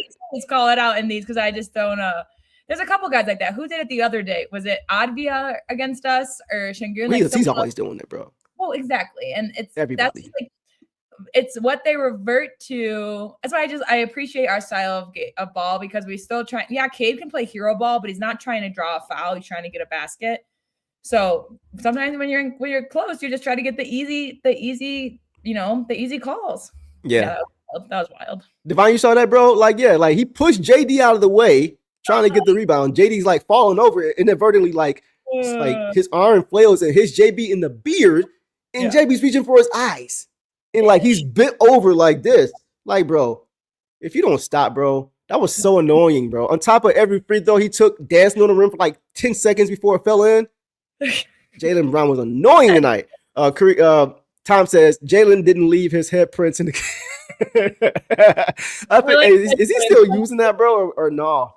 I know. I was looking at it. I was like, I mean, it looks a little darker, but hopefully he got professional dye that dries. He got somebody drawing his hairline on, man. Be in Turkey on the off season. Oh my God, bro! Like, I'm just here with my buddies and promoting NBA, and then he's come back with a full head of hair. Terrible, man. You got that old school Dennis Schroeder boy going on in real life way back here somewhere. To each your own, but you Shout play out a Schroeder. game where you sweat, man. You play a game where you sweat. There's no don't be spraying shit on. His hairline looked like an upside down Nike sign, and I'm gonna leave it at that. All right, y'all. Let's go on to the next. Let's keep it moving, man. Yeah, but that's all I got on JD, man. I thought JD was really good. Really good. He played like an all-star again. You know, he's really engaged. He's locked in. And once again, we're winning games. So it just shows him he knows now, but he's seeing when he plays this way, Pistons are hard to beat. Yeah. They're hard to beat because he's just such a load, man. So shout out to him. He better be in that all-star game along with Cade. Coach is going to be there probably as well as long as we keep the lead in the East. I think he'll be there. The three of them in the for All-Star weekend is going to be fun to watch. Yes. It's going to be fun to watch, man. So shout out to Jalen Duren, man. Great game again. All right, boss. Let's move it along and let's get to some reserves. Let's see who we should start with first. Let's go with Caris LeVert. That's first on my list. All right, guys, we'll start with Caris LeVert, man. Tonight, and I know the chat about to go crazy, but I'm like, I know. Caris LeVert tonight, guys, finished with 2 points on 1 for 6 shooting, 0-4 from 3, 3 boards, 1 assist, 1 turnover, 1 steal, boss, in 17 minutes. What did you see tonight from Caris LeVert, boss? I'm the first to defend LeVert and say, when things aren't going well, he's still a good defender. I'd say he was an okay defender tonight. He didn't do anything necessarily wrong. I mean, he did have nice pickpocket. Yeah. Terrible 3 attempts, and then he totally threw the ball over the back of the backboard. Like, wasn't even a little bit deflected. Yeah. I wanted to see Danish Jenkins in the second half after LeVert first half, because look, last game in the post conference, we had talked about how some guys got less minutes, like B-Ball Paul, like Ivy, like Jenkins, and Eric Vincent. He asked the Clutch Points reporter. He asked JB, how do you pick who's in the lineup? And JB said, and he had a very straightforward answer. He's like, whoever's playing best. That doesn't translate tonight. Caris LeVert should have been replaced. And if Jenkins had a really bad game, which I truly doubt he would have, if he had a really bad game, then it's like, okay, who's playing better? But to me, that makes me be like, but coach, like, if that's the reason, then that wasn't apparent tonight. I don't think LeVert had any business being on that court in the second half. That's where I stand with it. I think it was a bad game from him. He made a couple good plays, but like I've said in previous stuff, you guys know I support him. Like, he usually equals it out. Tonight, it was very heavily poor plays. I agree. Let's get to the super chat real quick, and then we'll get back to it. DMG coming in says, in my opinion, when you have a genuine chance to win a championship and yet you have glaring shooting and second option issues, you have to make a move, in my opinion. We can never be too emotionally connected. I think that's fair. I think the question is, what move is that? What is that move? Right? Go ahead. I was just going to say, for me, it's more like, I think that there's one person right now that I would sell high for. That's Trey Murphy. I won't keep it a secret. Otherwise, I think that, yes, if we make a move, there's better people that we don't need to sell high for. I don't think we should go after MPJ. I don't think we should go after Markkanen. I think that they would take a lot of our guys, a lot of our picks, a lot of our assets. But I think there's plenty of smaller trades we can make to make that happen as well. That's where I stand. And Juice and I talked about this, 15, 20 minutes ago too. DMG, if you didn't notice, we talked a little bit about pro and con. So there's kind of, split. I'd be okay with none, but I also see the need for one, but I don't see a need for a large one. Yeah. That's where I'm at. Once again, man, like, Trajan Langdon is building something for the long haul, guys. Like, if you remember the Pistons runs from when they were the last time they were contending and successful, which was a long time ago. So I understand if you don't remember, but every time they've had runs, championship runs, not championship years where it's just one season, right? They've had runs. He built it over the long haul. 6 Eastern Conference finals in a row. Not saying it's going to happen this time, but Trajan Langdon is a San Antonio Spurs disciple. Right? He learned from Greg Popovich when he was the GM how to build out a team that can be competitive for a long time. It's exactly what he's doing right now. Right. So that's why I'm not too concerned about this year. Yeah, if you can go get it, fine. But are you going to mortgage your future in doing so? What if you go get a guy now, you mortgage your future, and then next year it doesn't work out, and now you don't have the depth that you had this year? Yeah. Then what?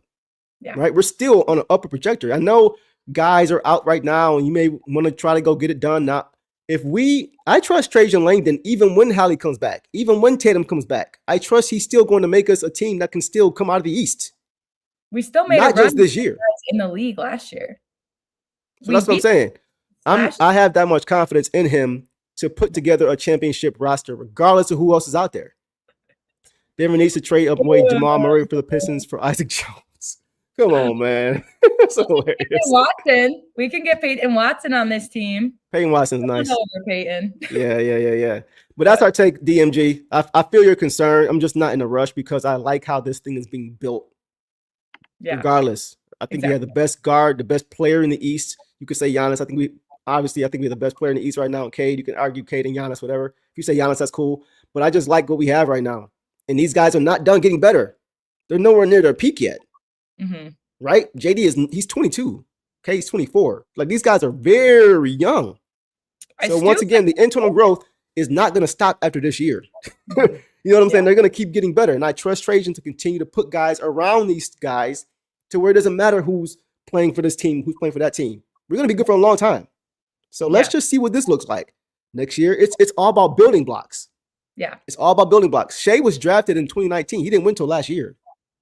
You know what I'm saying? So it didn't happen overnight. It doesn't happen overnight for anybody. That's more so a football. In basketball, windows are bigger, and then you have more time you have more runway to get to where you're trying to get to. It's just how it works. So having lived through those years when the Pistons, when they were doing it the right way and getting there, that's why I'm so cool with this, because it looks a lot like how that used to look. So I'm not tripping. So Boss Show Trey, we're not doing that tonight. We're not doing that tonight. I'm not. I was just bringing it up, and I'm just giving you eyes, and you can. I'm not trading nobody right now. That's where I'm at. Exactly. True. I'm not trading nobody. Period. I'm still waiting for March, April for J.I. to become the guy we saw last year. I ain't touching that right now. If that's what it's gonna take, I'm straight. And we have the TPE, and we have the TPE and the picks to get a decent guy without having to get rid of anyone that is a role player for our team and someone that we believe in and rely on. Yeah. Devon says, my thing with the window is open narrative.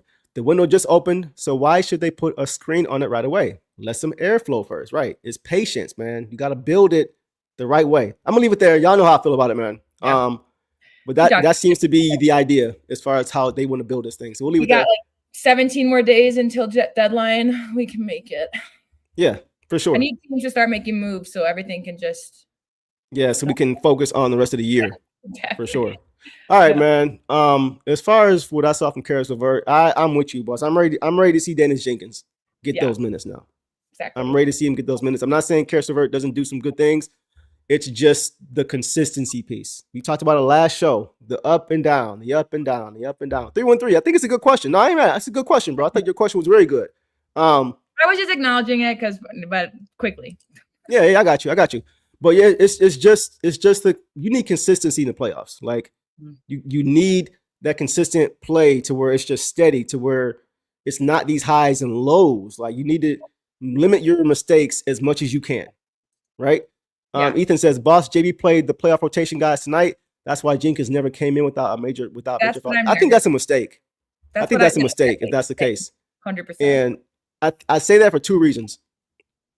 I feel like when Caris comes in, he's looking too much for his own offense.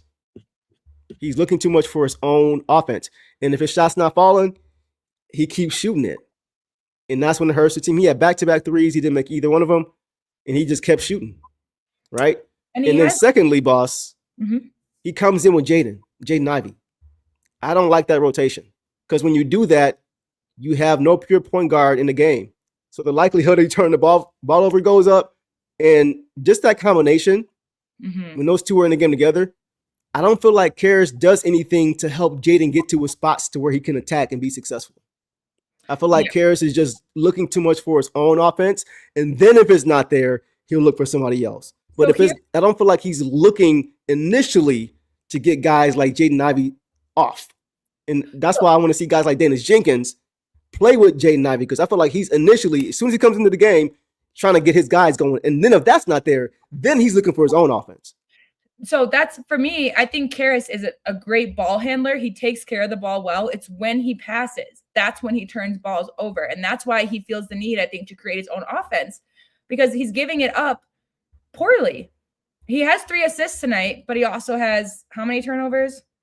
Oh, he only had 1. Okay. But that was the bad one. That was the cross-court one where they just picked it out of the air. But in the last game, it was just passing lane. So Caris has his strengths. I'm not discounting his defense. He does stay in front of he stays in front as a defender very well. He ball handles very well. I think he takes care of the ball very well, except when it's time to give it up. That's where his turnovers happen. And so I think that's why he looks for his shot. But if his shots aren't going down, he hasn't proven himself as a reliable second or third option to get the ball off ball. And then he's forced to, give up the ball, and that's when most of his turnovers happen, or he just takes his own shot and it's off. And for me, it just mostly upset me today. Like, if his first three was even a little bit close, then go ahead and take that second one that came out to you. But they were both way too long. That's just like, it's just sometimes a little bit of the decision making when he's clearly the one that JB puts in to be the main ball handler when Cade's off the court. His decision making needs to be better. And that's why, and again, I think that Jenkins is already there. I mean, I wouldn't even be mad at Jenkins and LeVert. We've seen that before too. But it should just be Jenkins for LeVert at this point. That's where I'm at. And to your point, like you feel like when he turns the ball over is when he's making passes. That's because he's not looking to make the pass first. Right. He's looking to get his own shot. And then when he gets caught, we've seen a lot of times he gets caught 2 feet in the paint and he's turning and looking because his defense, his guy is there in front of him and nobody came to double. So now he's like, I want guys who are looking to set the table, especially when you got a Jaden Ivey on the court. That's a weapon if you utilize him properly. But if you got a guy in Caris who's looking to get his own offense and Jaden's just standing around.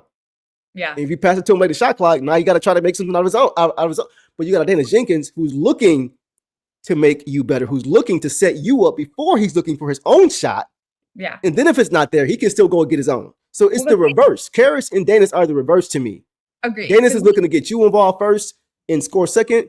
Caris is looking to get himself going first and then pass second. And when you got a guy like Jaden Ivey on the court with you, you need to have what Dennis Jenkins brings you. Yeah. You see what I'm saying? So that's why I want to see more Dennis Jenkins for sure, just to help get Jaden off, to help get his offense going.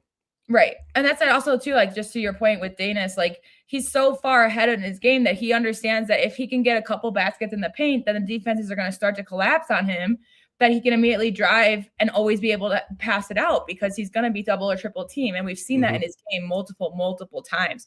So I just really appreciate that. And then with Michael too, Caris barely shoots. I saw you were saying he didn't even shoot in the second half. Yeah, but he made 3 assists and a turnover. He's not, the last game and this game, they're not adding up. And then when he barely shoots, they're not going in. So it's like, what? And Jenkins has a nice balance where he can shoot it. And I feel like he's like 50% shooter at this rate, maybe even higher.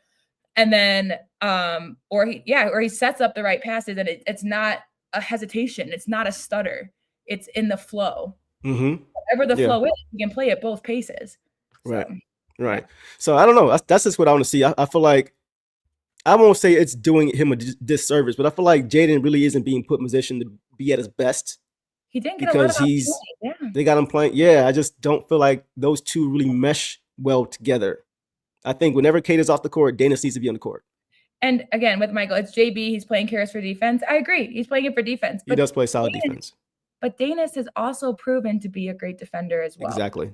So that's where I'm at. It's just more like Danis is kind of the overall package. And I'm not saying LeVert has come in clutch in multiple times. He's made up for turnovers with steals usually. Like, he still is a great defender. I'm not going to sit here and tell you that Caris LeVert is not a good defender. He is. But for what we needed tonight, which I think was kind of a spark behind the 3 line that wasn't Tobias or Duncan, and then also just getting the ball to the right person and making, taking advantage of our offensive possessions, I think I would have picked Danis. Yep. I would have picked Danis. And LeVert had his shot, so that's why I wanted Danis to get in there in the second half. Yeah, right. Just based on what Coach was saying. Yeah, I feel you on that for sure. So we'll leave it there, man. But yeah, I really do hope that we do get a chance to see more Danis Jenkins, man, because whenever he plays, it's a positive. He's a positive on the court. Yeah. I don't feel like I'm frustrated watching him. He just seems to always, more times than not, make the right play, regardless of what that is. Yep. And then defensively, too, he's a dog. He's shown he can do a lot of those same things. You can't teach. Caris is taller. I think the only way I would go with Caris is if they have a huge lineup off their bench. That's the only way. If you just want more size, okay, fine. But aside from that, I need my point guard play at all times. Yeah. Whether it's Cade, whether it's Danis, I need a point guard on the court just to keep things flowing and be that floor general. Especially for the off guards that we have that are reliant on that point guard play, So we'll leave it there. Let's see. Let's keep it moving, boss. Let's go ahead and move on to J.I. We just talked about him, right? Let's go to Jaden Ivey. So tonight, guys, Jaden Ivey finished with 7 points on 2 of 3 overall, 2 of 3 from 3, 1 of 2 from the free throw line, 2 rebounds, 2 assists, 2 turnovers, 2 blocks in 17 minutes as well. So Caris and J.I. both played 17 minutes tonight. What did you see tonight from J.I., boss? Well, people are going to complain about his stat line, but 7 points on 2 of 3. We just talked about it. He wasn't getting the opportunities for his basket. He wasn't the one bringing the ball up the court. He had 2 assists, and then he also just wasn't getting the ball to shoot those shots because he was in a rhythm. I think that he was pulled a little early when he was in rhythm. He was flowing. I don't know why he got pulled. He gets pulled a lot when he's flowing. Maybe is it just me, Chat? I feel like when he starts playing well, he just kind of gets pulled. Go ahead. After he fell, he is looking a little bit still sore. He is looking a little bit still. I agree. Something. Trying to get a feel. So I don't know if coach is just trying to be wary because they want him to, to be, we need him further. Like last year, we didn't have him when we needed him in the playoffs. Like they just want to make sure that he's good. But again, I still would have kept him in a little bit more, but he had a block from behind on White to end the first quarter. That really nice assist to Stu under the basket in the second. That was kind of a sloppy, broken up play, and he just got it to him. He had the first basket of the fourth, a 3 for us. That's when he was kind of on his roll. And then another block from like behind the side on Brown. Like he was just everywhere. And I just saw him today. I just really was excited to see him. Like during the announcements, he was smiling, he was happy, he was energized. Did y'all see that, by the way? During the announcement, the warm-ups, he was smiling, looking at the camera, smiling. He was fine. He wasn't pouting like y'all was saying, whatever. Go ahead. Yeah, so exactly. But I really liked what I did see from him tonight. And I wish he was just 17 minutes because he did play more in the first half, but he didn't get going to like the fourth. Like that's when he was hot. So again, maybe they were just like, because he did go down a couple times. He ended up on the floor. Like he had 2 turnovers and one of those was like a trip. Yeah. And they just like didn't. He had one bad turnover where he tried to force it in to Stu. One bad one. And then he had, but he also had one where he was like tripped and like stumbling. Right. And didn't call a foul because they weren't calling stuff. Yeah. And then he did get that hard foul on Shireman that came up and just. Yeah, he pushed him down. I didn't appreciate that at all. Look, I can kind of understand to the point of here's the thing. If you're gonna if defensive linemen can have control to avoid a quarterback for roughing the passer, then a defensive man should have control not to jump and tackle a person from behind. I agree. Side. Show me your athleticism. I agree. Hurt yourself more, honestly. I don't care. Don't hurt my player. But so yeah, and that just didn't look like he came down a little bit hard. And if it were me, I'd be a little bit scared to be hit from behind like that. After the last time I was tripped terribly from behind, I broke my leg. So it's probably just a little bit mentally there. I'm not trying to say that this is an excuse or anything. It's just what I would, putting myself in Ivy's shoes, that's how I would feel. But he was really popping off in the fourth. I think if he had more minutes, we would have gotten at least another 3 basket from him, honestly. Yep. Just wasn't getting open. I think all of the 3 shots were in the second half. So he just really didn't get the ball to shoot it up in the first. And he wasn't really set up either. Like he had to make that happen on his makes. Yes. Right. So overall, I thought it was great show out from Ivy, just in terms of energy and quickness, and definitely his defense. Those blocks, both of them from behind. He was just aware. He was presently aware to know how to make an impact when it wasn't necessarily the guy he was defending. So I agree. Let's get to some of these comments, man. Let's look at it both ways. Let's see. FBH1620 says, I love J.I., but he gets pulled because he gets lost on his defensive assignments because he gets caught ball watching a lot. I saw that once. I saw that one time. You're right. I didn't see it a lot, though. I saw one time he fell asleep. You were right. But if he gets pulled for one play, okay, all right. You pull him for one play, talk to him, put him back out there, okay. But to pull him, I don't know. I'll leave that there. But that did happen.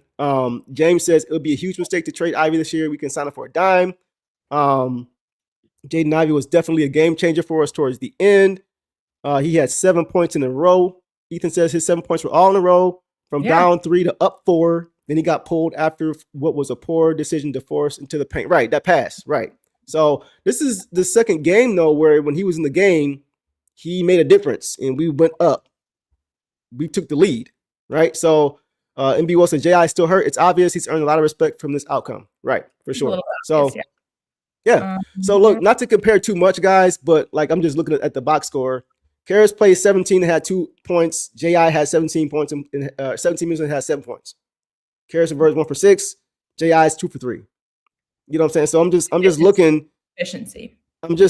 Right. That's what I'm looking at, the efficiency piece, and not having a proper point guard out there, despite that, to set you up to really get you those shots, and you're still playing pretty solid. So that's why I just imagine how much better he would be if he had Danius Jenkins on the court with him. You know what I mean? So I wanted to see because both of them, they move well, and you can rely on both of them to. I mean, they both can. I mean, obviously Jenkins would bring it, like, be the main ball handler, but they both can get the job done and just rotate. Like, they're both threats. If Ivey's, again, once they, just like we talked about, if Jenkins can make a couple in the paint, then he's a threat, and he knows he can toss it out to Ivey. Same thing. Ivey dribbles to the paint. He knows that he's got Danis behind him. Like, they would play off of each other, and they have. Exactly. They have already, so. That's all I just want to see them two in the court together, because we really have not seen that at all yet. So we'll see. Maybe we get it. Last thing with J.I. too, I want to see him sometimes. Because the burst, he was getting by guys again tonight. A couple times, it seemed like he's still trying to figure out his burst. Because, like, a few times on the perimeter, he would make a move and have the guy off balance, but he wouldn't go. I want him to just kind of go a little bit more. Like, bro, you can get by him. A few times he was dancing a little bit too much, right? So he's still figuring it out. But I'm not worried about the burst. He's going to be able to get by guys. He was able to get by guys again tonight. So we've talked about peaks, and I'm okay with him not peaking right now. It's not needed. Exactly. And we saw, and to see that, like someone mentioned, to see that he put up, 2 of 3 in a row. I mean, that's just a great sign. And maybe if we were in a bigger hole, he would have gone out there again. Who knows? But for now, I'm just liking what I'm seeing. I think he had a couple of down games in these past few games, even though it might not be super apparent. He's back on the uptick. So just slow, steady. 3-1-3 Kurt with the Ivy love. Person that wouldn't have pulled Ivy that early. And that's real, bro. That's real. We try to call it even. Call it both ways. He has some mistakes tonight. He's got to figure that out. Stop forcing passes in there. But once again, he's not a point guard. Like, he's not a natural point. He can play it, but coming back. I wouldn't have pulled him when they did. Like, I think he should have had just 2 more minutes to try to get another 3 ball up. He was hitting tonight. He was hitting. So So we'll leave it there, man. As long as you see that steady incline, I'm perfectly fine with it. Once again, I'm waiting until March, April, when it really matters to evaluate J.I. That's what I'm waiting on. The same way I waited with Ausar off his blood clot when we didn't judge him as soon as he came back in January. Around this time of last year, when he first came back, we didn't judge him. We didn't say he's not. Maybe some did, but I wasn't saying, hey, man, he don't look the same. You've been off 8 months. We waited and saw how he got better. He was peak Ausar come March, come April. Yeah. So I'm giving Jaden Ivey that same time, that same grace, and we'll see how he looks then, right? Got to be fair across the board. So we'll leave it there. Ethan says, yep, we're starting to see Ivey coming back to his old self. Hopefully he continues attacking and gets that exposure first step back. Exactly. So you can still go ahead. And like, he can totally be traded. Like, if he gets people that advocate for his trade, J.I. will return to form. He has the passion. He has the heart. He has the drive. There's just no rush right now. Someone said that it's not needed, like it's a bad thing. No, it's just not needed in the sense that we have enough guys to carry the team right now. It's not needed for J.I. to go out there and kill himself over, an injury that could just be prolonged. Right. So I think people, you should be rather just cheering him on to retain him, because he will be a force in this league. And I hope it. Right. So we'll leave it there, man. We'll leave it there. We see how he looks as he continues to progress. All right, boss. Let's keep it moving. Let's move on to Dog Pound Jr. Ron Holland tonight, guys. Had 3 points on 1 of 4 shooting, all of 1 from 3. 1 of 1 from the free throw line, 4 boards, 1 assist, 1 steal in only 12 minutes tonight for Ron, boss. Yeah. Well, he was sick. What were your thoughts tonight on Ron? I don't blame the 12 minutes, but he was a little sick. He was getting those fouls early too, and Jaylen Brown is just so smart, because I think they were pretty much all on Jaylen Brown, and it's just because he knows how to take advantage of a young guy, and Jaylen Brown's going to get the benefit of the doubt on those. Right. So when Brown came in, he immediately had that big end one.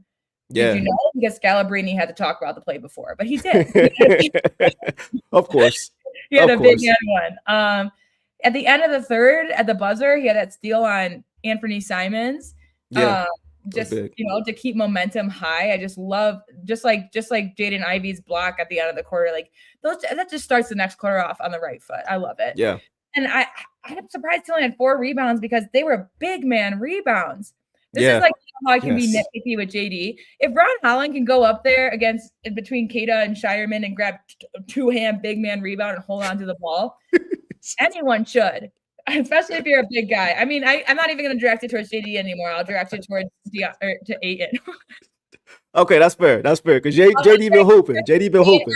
Miles Turner. We'll go with Miles Turner. There we go. I like that one. I like that one because Kitty Cat only got 1 against us. But anyways, just the way he was just flying in and grabbing, like, I was like, yeah, that's how you rebound.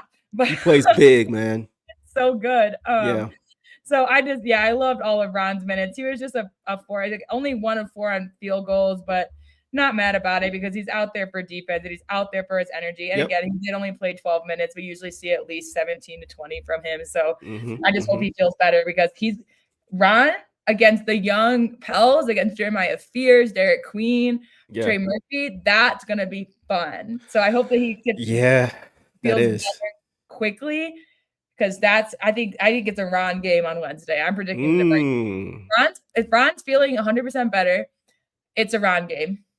Okay, that's gonna be fun to watch. They're not gonna the wings battle of the wings. He has more experience than Jared. Like he's the vet compared to Fears and Queen. Like it's gonna be I think physical, and I think Ron wins out. So okay, I'm not mad at that at all. That's gonna be fun. Yeah, Lord of the Wings come Wednesday night for sure. Charles says, my bad. Charles says, I agree with y'all should be on ESPN. Appreciate you, bro. For sure, man. Appreciate y'all rocking with us, man. Zion says, I love how we can have disagreements in discourse and chat and just laugh it off. Shout out chat. Yeah, shout out to y'all, man. Shout out to y'all. We keep it light. We have fun. You never get too toxic. You guys will laugh at each other, but it's never like y'all aren't toxic, bro. For real. Like this community is actually pretty dope, man. Like y'all actually keep it healthy. So we love that, man. That's how me and Boss try to be for the most part. We try to not go to each other's throats too much, right? Yeah, you don't see it after the show. Right. Oh, yeah. Y'all should see this offline. Totally different situation. Fly on the wall for sure. Y'all be surprised. Anyway, as far as what I saw from Ron tonight, I had a lot of same comments as you did, Boss. I just like how he came into the game right away again. With last game, he had a tip dunk. Came into the game right away, tip dunk. Tonight he came into the game and got an N1. It's like he comes into the game routinely and just does something. Yeah. Every game he comes in and does something. He's still a little bit out of control sometimes on his drives, right? But once again, he's trying to push the pace. He's trying to get easy buckets. We mentioned the Celtics don't usually turn it over a lot, so he's trying to take advantage when they do. So I'm not mad at it. He gets a terrible whistle. He has to be one of the worst officiated players in the league, man. I don't know if refs just don't like him or what, but he does not get a fair whistle, man. Like, no. Well, he played Jaylen Brown about as well as you could play him. Look at what Zion he's getting away with. He's like pushing off. You said what now? Look at what Zion says, by the way, Goebel was one of the there you go. One of the rest tonight. Okay, so, Zion, good point. There we go. Enough said. Trying to extend at the end. Goebel. Enough said. Yeah. Enough said, man. Like, oh my God. Like, I feel for Ron. Like, he doesn't get any love, man. Yeah. It's so many times, like, he never gets the 50-50 call. Ever. It's like if he'll have his hands down, be moving his feet, or he'll have his hands straight up, and you'll see guys lower their shoulder into him, and you see the ref. Yeah, like that's not a block, bro. Like, what are we doing? That's a no call at best. He did draw that offensive. Did you see? It was after JB got a tech. I forgot. He did. Yeah. Where he tripped, and he maybe flailed his upper body a little bit, but he did get tripped. Yeah, exactly. And they had to get on the refs just to get that call. Like, I hope Ron gets a better whistle at some point, bro, because he plays so hard, man. And it's not he's not handsy. Like, he's not reaching. He's for the most part playing defense with his feet.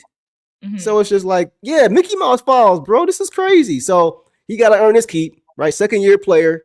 A lot of people don't know about him yet. We do. We know how good he is or how good he can be. He's not getting the whistle right now. So I hope he just continues to play through. Oh, I know Boss be cussing Deuce. Man, you don't know the half, bro. You don't know the quarter of it, bro. Oh, man, I ain't about to get into it now, but yeah, she be going in my head sometimes. But, we usually come together after about an hour and we start talking about hoops again. We forget about it. You know how it go. But it's definitely a thing for sure. Ariel says Ron's energy is unmatched. Yes, it is. Hopefully, some of his 3-ball comes back around. Yeah, he kind of slumping a little bit from three ball. Like they look good, it's just not falling right now. He started off looking improved, but it's been rough lately. Yeah, but you know what? He's gonna keep shooting because his confidence is never going to be an issue. So he's gonna be fine with his jumper. Yeah. One more thing, boss, on Ron that I saw. You can let me know what you thought. We talked about it before, but he's doing a much better job helping the helper. If somebody does get by him, if he closes out too hard, for example, which he doesn't usually do, but it happened, I think, once tonight. Pritchard got into the lane. Stu came right over, right? And you know Stu's always going to be there to help.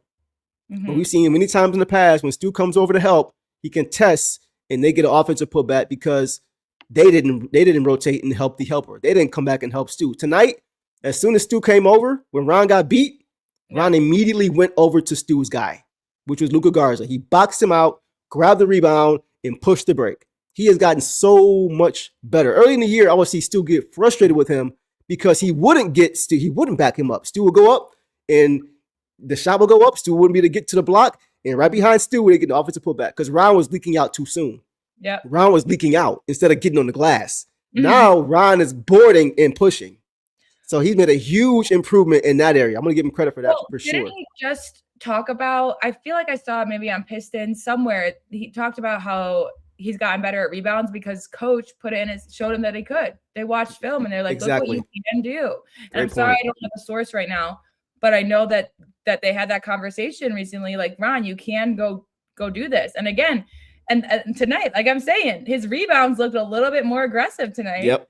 And he is the guy who comes in and on offense, you see him get the cleanups. You see him do that sometimes, but they just looked a little bit more. They were impactful tonight. The rebounds that he held on to, because he is a smaller guy in terms of when he has to go in against the big guys getting the rebounds. Like he has to get in there and hold on to the ball. And he did great tonight. I totally agree.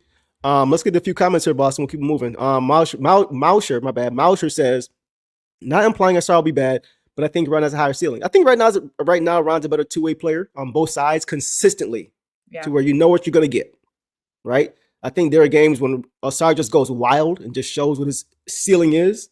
But I think Ron is just more steady, more consistent as far as you know what you're going to get when he comes to the game. He seems to know his identity a little bit better for this team than Ausar. And that's not to say Ausar won't get there or,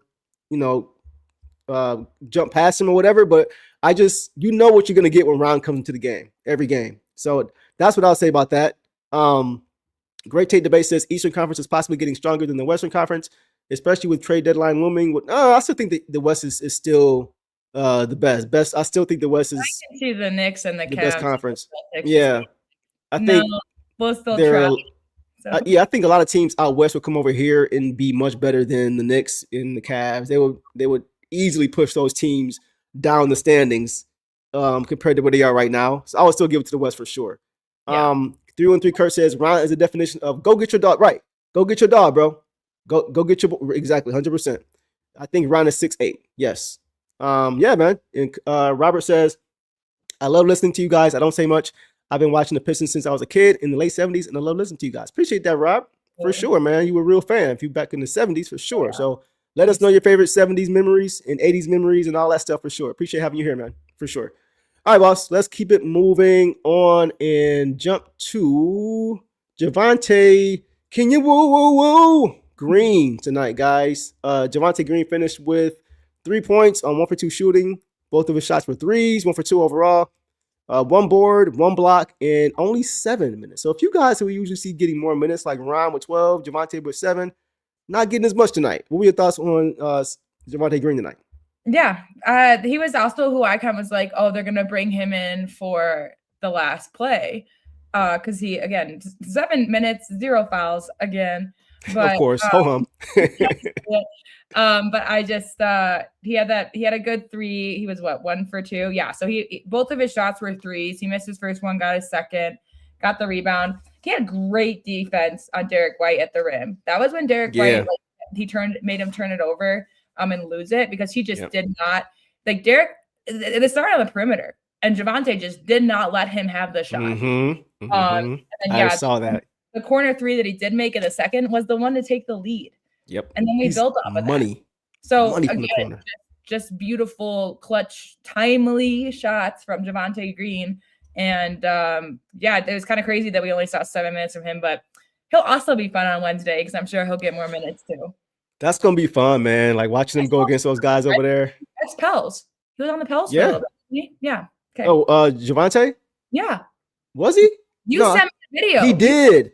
You sent me so Trey Murphy, and then you were like, "Look who's there's a picture. I don't have it with me now, but there's a picture that I found. Trey Murphy going up for a dunk, and on the bench you just see Javonte Green like this, like ready for. And low key, Trey Murphy is like he loves Javonte Green. Yeah, he's talked about when they were teammates. Like he always kept him motivated. He was a great teammate. He loves that dude. So Javonte Green is just a great connector, bro. Great connector. Great player for sure. Chris said, "Mr. Why didn't you use me as much this game, Coach?" Right. That's gonna be his thing. It's gonna end with Mr. and begin with Mr. and end with Coach, and become a long phrase in there throughout. I like that one, Mr. Why didn't you use me as much, Coach? For sure, as we could have used him a little bit more to give us what we needed, but it's all good.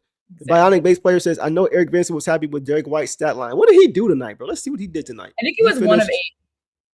He finished with 1 for 11. 1 for 11. 0 for 6 from 3. We talk about Cade not shooting the ball well. Oh my God, this dude was building houses, bro. 4 points in 38 minutes. I love it. I wish Eric was here, low key.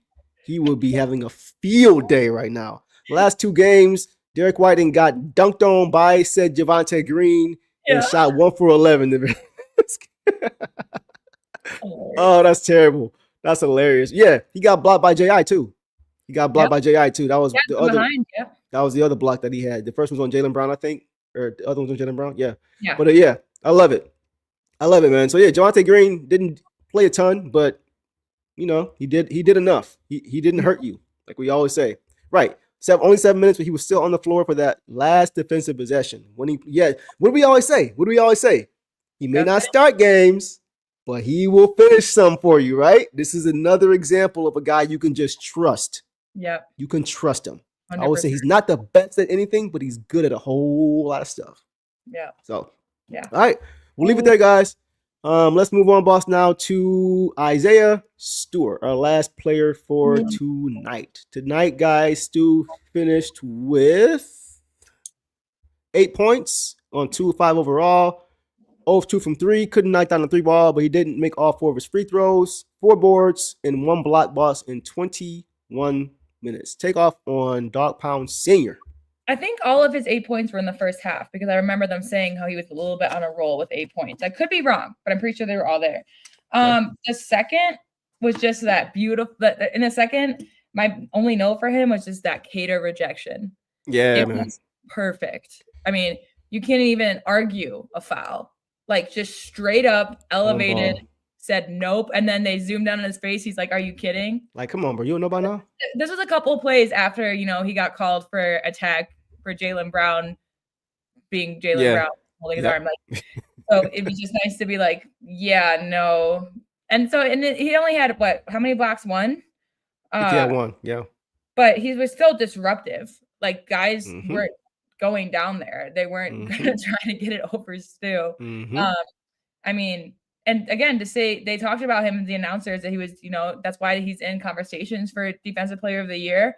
And he's such a big impact that, again, when Ron had his and one, Scalabrine had to be like, but did you see Jaylen Brown made it over Stu?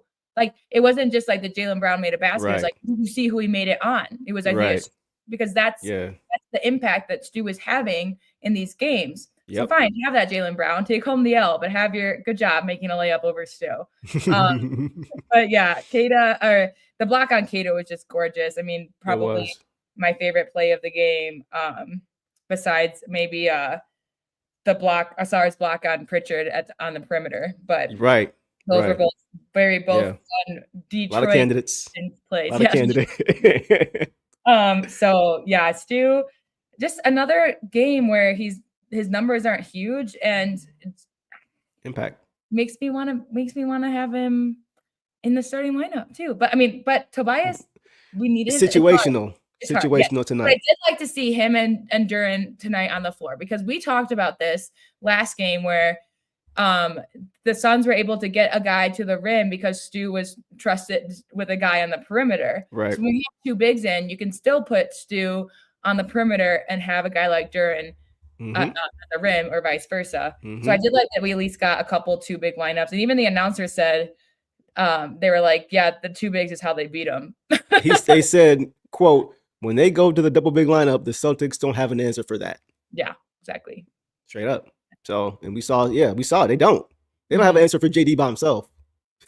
So let alone Stu in there with him for sure. 313 says Stu is not trying to do with the internet tonight. He was like, yeah, I gotta get this block, bro.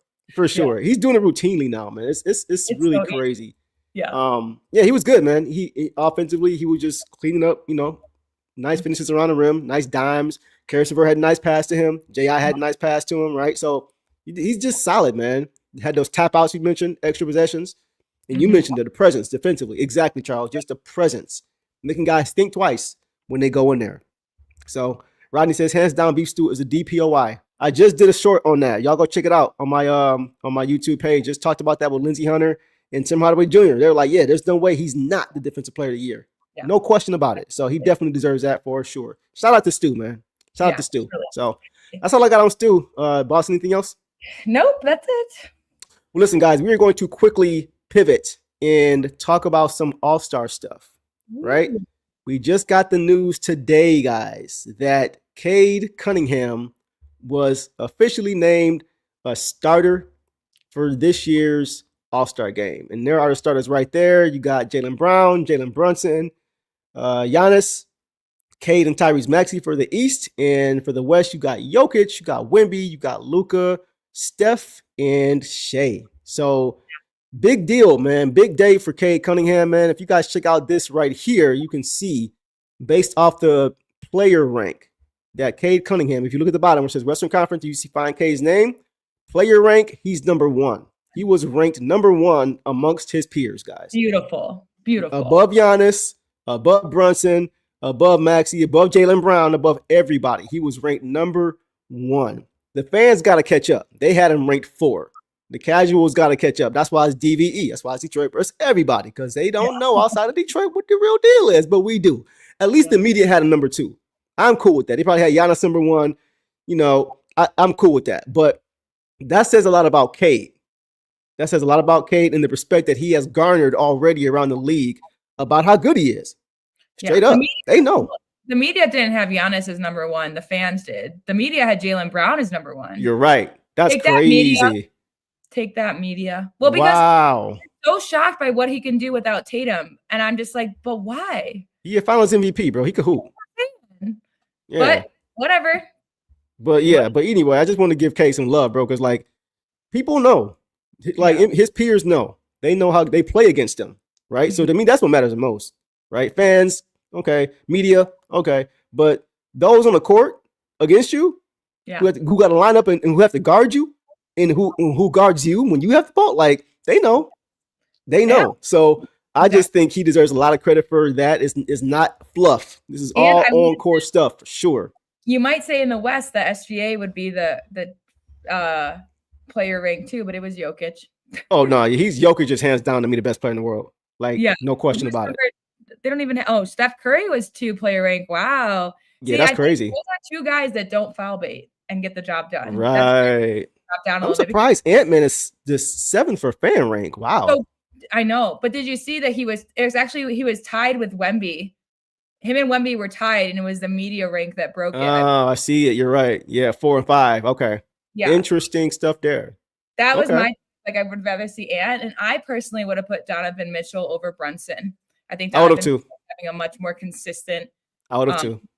But that's I'm not part of it. But now I just gotta hope, hoping for a Duren reserve, and then in my Denver life, hoping for a Murray reserve. Yeah, Jamal Murray, beast. So, it's crazy he's never been an All-Star before. That is wild to me that Jamal Murray's never been an All-Star. He's definitely gonna be there this year.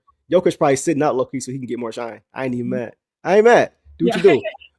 But yeah, today was a great day, man. Today was a great day for our young superstar who we suspected and thought deserved should be a starter. for the first time in his career, he gets the nod, man. And this boss, it's been a journey for our boy Cade, man. It's been a journey for him, man. I was thinking about today, just going from being the number 1 pick to having a season-ending surgery in year 2, only playing 12 games, to being called a bust, to he's not good enough.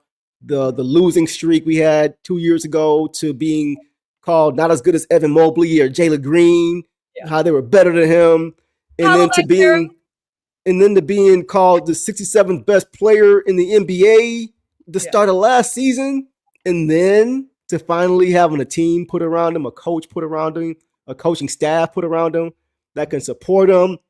And it's like as soon as he got that, he becomes an all-star last year. And this year he's an all-star starter with plenty more in his future. So, and now he's even included in MVP talks just by putting a team around him that makes sense and a coaching staff around him that can help him grow. Look, he's my favorite, and I'm trying not to even be biased as a Pistons fan, but just from a pure stat standpoint, like when you're a point guard, you're supposed to help your teammates score. Right. So that's what bothers me about guys like Shea, Brunson. Brunson's averaging, I think, 7 assists. Fine. Shea's averaging less than 5. Okay. Yeah. And then for me, but Shea and Brunson then can't also go play defense.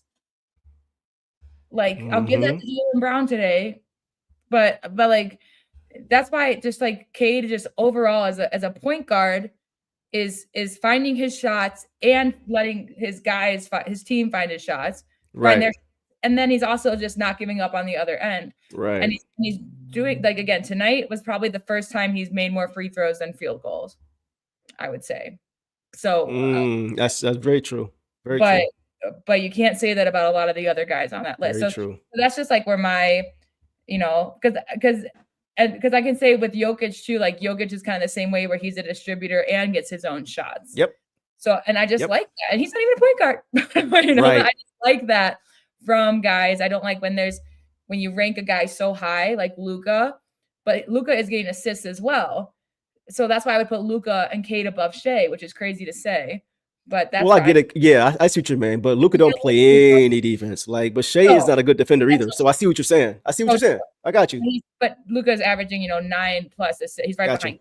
Fair. So it's just like, to me, it's about that over. Like, I'd rather give it to one of those guys than a repeat to Shea, because I don't think that's what it is. But that's a whole tangent. But I just love him on there and getting recognized. And I think fans eventually will catch on to the more space we get on air, the farther we go in playoffs, the more MVP discussions that Cade's involved in. Other fans will pick up on it, because obviously everyone knows who SGA and Jokic and Giannis are, but that's because they've been MVPs the past 5 years.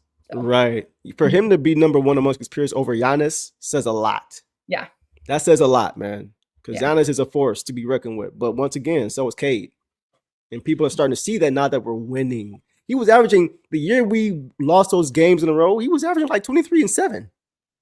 Yeah. Nobody cared because we had lost so many games. Oh, those are empty stats. He's not that good. Okay. Now what? So it's never like he was just playing bad basketball. They just didn't. He's gotten better, obviously, but they just didn't care. They saw the win-loss, and that was it. But now that we're starting to stack up wins, his numbers are still there and better. You can't argue it now.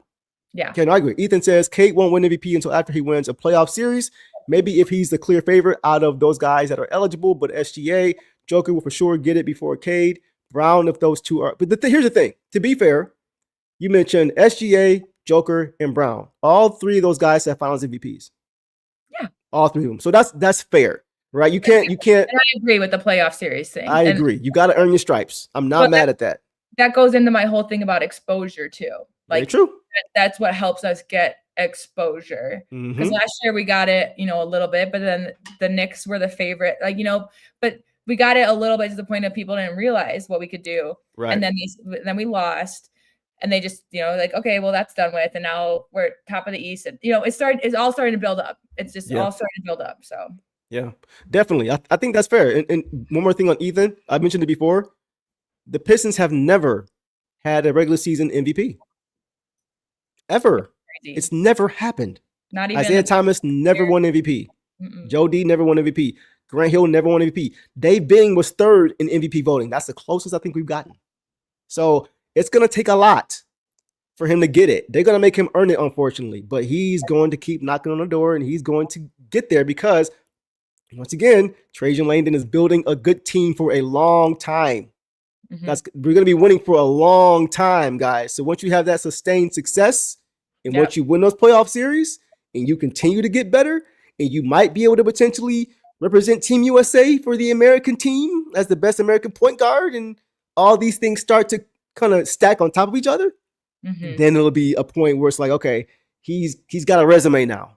He's got a resume now. He deserves it. I think that's how it's gonna happen. It's gonna have to happen that way, I think. So I think he's gonna do it too. So I just want to shout Cade out, man, because I feel like he has put the Pistons back on the map. Right? I mean, they've gotten it done as an organization. I want to be fair. They've gotten it done together as an organization, from Tom Gores all the way down. I want to be fair. But I'm just saying, as the leader of this team, right, Cade has played a huge part in the Pistons doing things like tying the franchise record for wins in a row 13, becoming the first Pistons All-Star starter in 17 years, which is a huge deal, guys, right? Being the first Pistons player in 17 years to become a starter. That is a big deal, right? Doing things like that, leading his team to their first playoff appearance in 6 years last year, first playoff, win in 17 years. Like, his impact is immeasurable. Like, he deserves all of his flowers right now, boss. I just have to say, in Allen Iverson, the 2009, no shade to AI, but that was because of his name, like his we just talked about. 2009 is the first year we didn't make the playoffs. We made it, but we got swept. Oh, sorry. That's what it was. Yes. Yep. And that's when our kind of down. We traded Chauncey. Right. It all went down. Right. So that was more like Cade. That is just, for me, it's bigger because Cade has earned this. Allen Iverson got in because he was already a star in the league. And that's why 100%. He was a starter. Again, no 100%. Glad he was a starter when he was on the Pistons, but like this is just big for Cade, who has literally had to, we've seen him stay consistent. But he's had to, maintain that consistency, knowing that he's not being appreciated by the members. Exactly. He didn't jump off the boat, man. Like, he was overlooked. It had to be hard for him. Hearing people say, he's not the number, he shouldn't have deserved to go first, and all these different things. He never pouted to the media. He never blamed his teammates. Nope. He just stayed the course, man. That is a character guy. Like, along with him being as good as he is as a basketball player, we see a lot of guys now who are not in anywhere near that situation acting out right now. You know what I'm saying? We're lucky to have this dude, bro. We are lucky to have this dude on this team. And I'm glad that we got the number one pick when we got it. The year we got it, because you could get the number one pick in any year, but the draft may not be as strong, right? You know what I'm saying? Like, no shade, but I'm glad we didn't get it the year Apollo came out. You see what I'm saying? Like, it's all about when you get it too. So I'm just glad we got it when we got it. Because we got a guy who is going to be good for us for a long time and who's going to represent the Pistons the right way. No off-the-court shenanigans. It's just all around. It's just a good look. Yeah. It's a beautiful thing, man. Beautiful thing. So I couldn't be happier for him, to prove to the NBA world that what we all knew as Pistons fans when we drafted him here 4.5 years ago, that he is him. He's him. I think we are officially guys in the Cade Cunningham era as far as the NBA is concerned. So absolutely. We'll leave it there, boss. Anything else on that? Nope. Just again, congrats to Cade. Congrats to his family, his support systems, his teammates, everybody. That Cade's not taking this. He understands that the support that also got him here. I'm excited for him, and I'm excited for us. We got a starter, and I think that we'll also get news about Duren being reserved too. This is just big for our team to have two All-Stars on the same team. Absolutely. Not common. And I think we're going to see them two there for a long time, man. JD said he in the slam interview, said he wants to play with Cade for his whole career. That's what JD just said. That's my point guard. Like, T.O., that's my teammate. Yeah. That's my quarterback. Yeah, man. I love it, man. So, guys, we will end it there, man. It is nearly, it is 1 o'clock now. It's 11 o'clock where you at. But EST, it is 1 o'clock in the morning. We're going to get up out of here, man. Real quick, guys, the Pistons are back on the road for their next matchup, as we mentioned, coming against the New Orleans Pelicans Wednesday night. And Boss and I will be here. I'm going to be plugged into that game. for many reasons.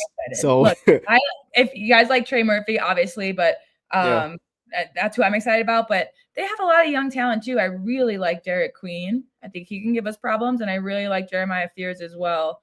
I think we're good with Stu on Derek Queen, honestly.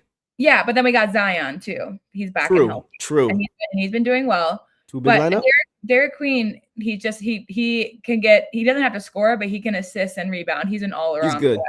He's just fun to watch. I like the Pelicans because they're fun to watch. They have been holding their own, and then they just can't close out. That's the thing. It's not going to be easy. It's not going to be easy. So even if Cade chooses to rest, whatever, I still think we're going to do fine. But I don't think it's going to be the easiest. It's not going to be as easy as people might assume seeing the Pelicans record. Yeah. I agree with that. They have a lot of talent on that team. They just don't know how to win games, like you were saying. Sadiq Bay's over there. Yeah, Derek Queen, Jeremiah Fears, Trey Murphy, Zion. So they got a lot of talent. They just don't know how to play together yet. I've been watching their games. They like a house of cards down the stretch. Yeah, they just kind of fall apart. Right. That's what young teams do. So I think it's gonna be a double-digit win, personally. But I don't think it'll just be smooth sailing. I don't think you can just sit back and be like, yeah, I agree. It's not like the Pacers. I agree because they don't have the talent. The Pacers don't have the talent that the Pels do right now. I mean, for sure. They hold their own. Like I said, they've been tied or had leads against the Lakers. Like they can. I think that they can't get complacent. We just can't get complacent and be like, this is going to be easy. And I think it's our only away game, and then we come back for another home stretch, right?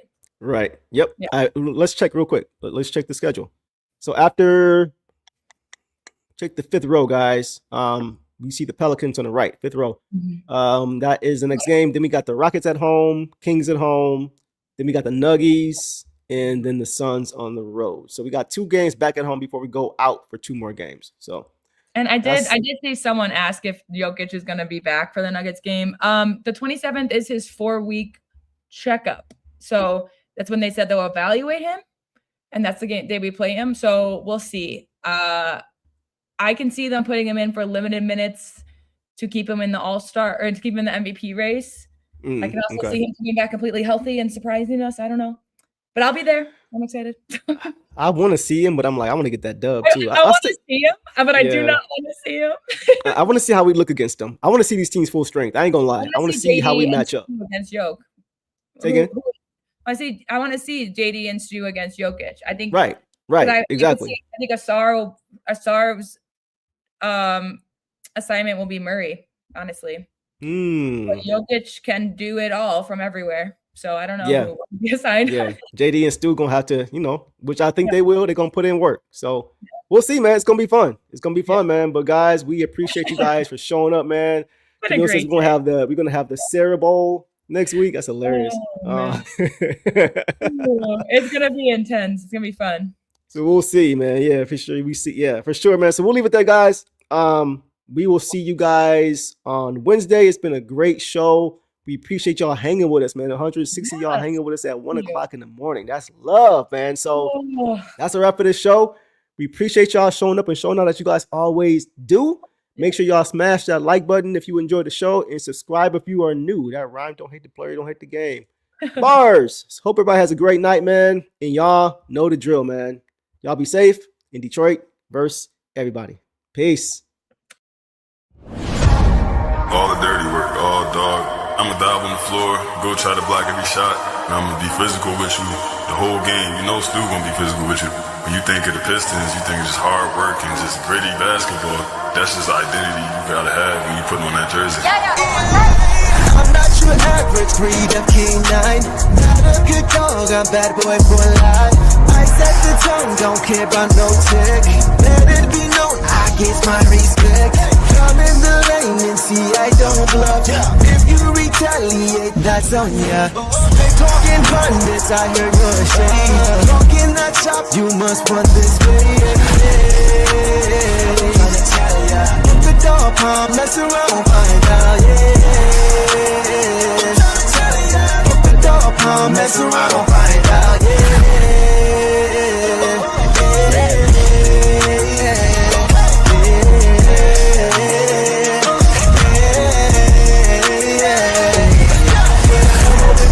For some barbecue sauce, boy, you better cry for the hill, cause I'm like that. When you're ready for some barbecue sauce, for your friend to come for help, cause I'm like that.